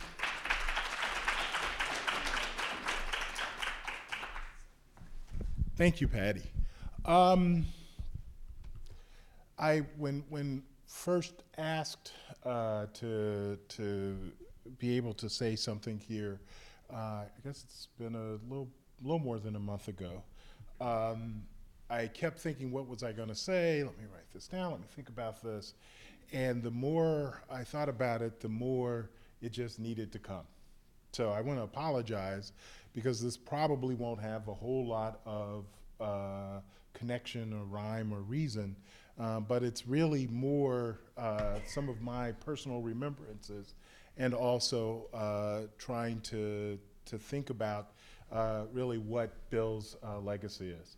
There's no way that I can capture all that Bill has contributed to the field and to the notion of teaching psychology. Just that as a concept, I think our speakers today did an unbelievable job, and it's clear from that perspective. I'm not sure that I can talk about Bill's great softball prowess, but I'm sure if Bill were here, he would want to hear that. I have the great fortune of being one of Bill's GSIs, a little ahead of you, Akani, and teaching Learning to Learn, and I got to do that, I believe, for all three of my teaching assignments while I was here. And it was just an amazing experience. But even more than that, it was an opportunity for me to meet one of my role models. And I've been blessed throughout my life to meet a lot of really good people and a lot of important role models. And I've taken a lot of role models in different areas of my life. But Bill was a role model in a very special way. There's some who I looked at and I said, you know what, I hope someday I will be as good a scholar as they are. And others I looked at and I said, you know what, I hope I'll be as good a teacher, as good a mentor, as good a person in terms of giving back to the community, etc. But Bill was my role model in terms of just simply living a good life. He always had a smile. He was very committed about what it was that he wanted to do and was very serious about that, but just simply had a good life. He was, as folks had mentioned, Bill was coming in every single day until his health failed him, and came in with a smile and left with a smile and left everyone who interacted with him with a smile. And I was like, if I could get to that point in my life where every single day I'm smiling and I feel good about what it is that I've done, oh my gosh, that's my goal. And seeing that as a graduate student and seeing someone coming in who, again, as graduate students, we often see our advisors as these folks with completely unmanageable lives. And I've been guilty of that as well in terms of having graduate students and who say, there's no way I want to be like you. I don't want to live that life. But Bill was the life that I wanted. It's the life that I hope I have. And it was in so many different big and little ways. One thing that is clear to me is that Bill loved. Just plain loved. And too often we're either too busy, too whatever, too stressed, too whatever, to actually love. And Bill loved lots of things, and most of the things we all talked about today. Anything from teaching to softball to a discussion about various religions to learning just something new to playing cards. But he had a love and a passion to music, to different types of music. Just a love and a passion for it, and was never, ever, ever afraid to show it, and more importantly, to share it. One of the things in that context that I think is really, really important for us to acknowledge here tonight, and I think it has been done in many of the presentations, and that's Jenny. I didn't know Jenny very well. I met her maybe 2 or 3 times. But I knew Jenny through the eyes of Bill. And I'll give you a story. I was at APA in, I can't remember the year, maybe 205, 207, something. And it was hot. It was a APA in Honolulu. And we were on one of the buses to go back to the hotel from where the convention was. And I saw Bill and Jenny walking back towards the bus. And it was hot, and they were struggling a little bit, but they got there. And the thing was, the whole time, they were holding hands. In those pictures, holding hands.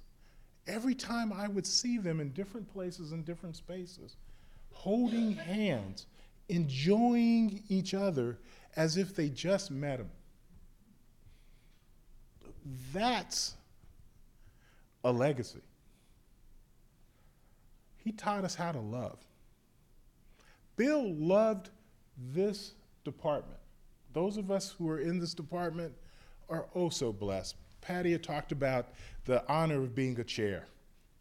And I feel like I'm a part of a really, really special, close-knit family in terms of having the honor of being a past chair here in the Department of Psychology at the University of Michigan. And a lot of that is because of Bill. Bill loved this department. Bill would spend all kinds of time telling you about the history of this department. In fact, in many ways, Bill was very much like, I like to think of him as the Forrest Gump of psychology. Because Bill knew everybody, knew the backstory of everything, and every topic, every issue, whatever came up, Bill knew them and knew something about them, and then probably knew something about their advisor, and then there was always a story that connected you back to Michigan. And it's like, yeah, we could have gone after them, but we ended up going and getting this person who is better. But they're still good people. It was never in a negative thing, but it always ended up in terms of how fortunate and how blessed we are at Michigan. And in many ways, I believe that is absolutely the truth, and that's why this department is a special place. It's because of the love of people like Bill.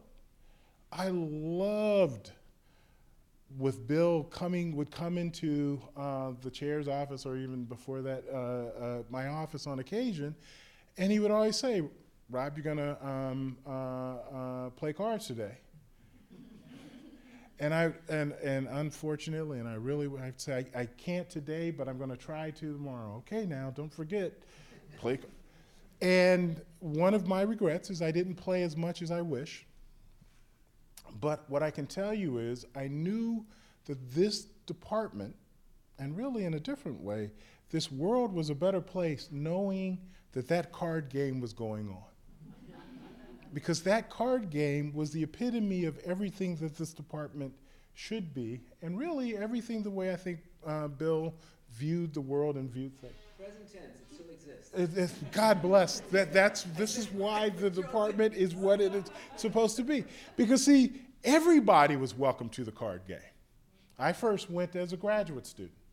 And I remember sitting in the card game, sitting with folks like Bill, Warren Norman, Keith Smith, and they're talking about folks like Jack Atkins, who had passed us before, and going back and say, oh, this game's been going on since 1951 or 48 or whatever the year was.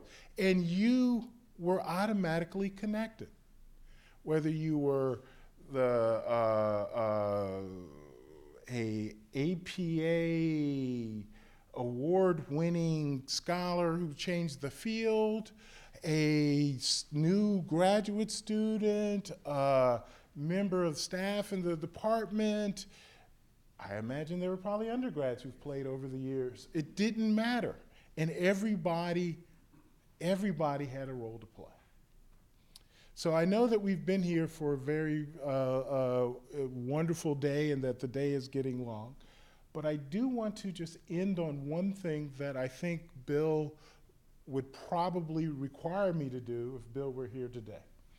So as for those of us who are in the game, who played the game, and it's been a while since I've played, there is a unique feature to this game. There is no game like it, and I have no idea how this thing has evolved, and somebody should write on how this evolved over the years.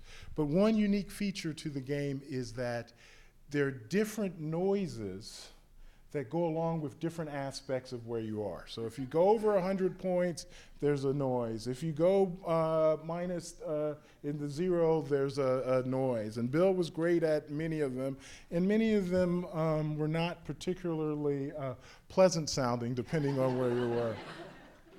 But the one thing that, if Bill had to say what my one skill in the world was, it was in making a noise going from zero into positive numbers. And that was the pop. So for Bill, this is for you. Thank you all for coming.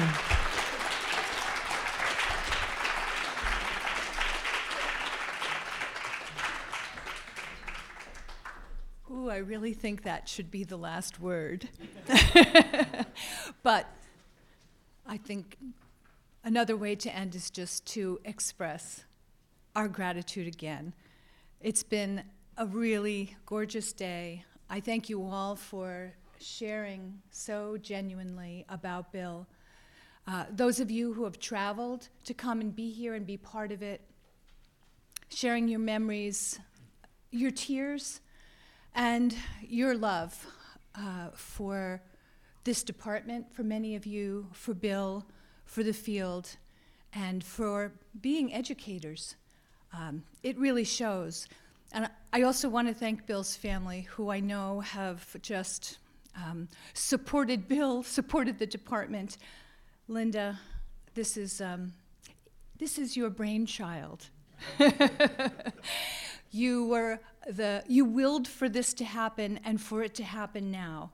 And we are very, very grateful for that motivation.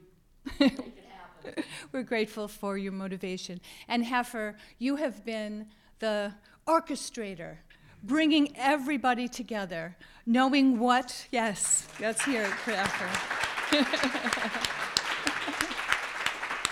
He's a humble man. Knowing who to invite and what parts of Bill's life and influence he's had, it's really wonderful, and thank you for that. And also thank you to our staff, and I don't think they're here right now, but yeah, they're outside waiting for us to go and be part of the reception. But please, they will be, for those of us that are going to be going to dinner, they will be there, and I will be able to thank them again at that point. So I think that it's time to go and have some refreshment, and thank you again. Bye.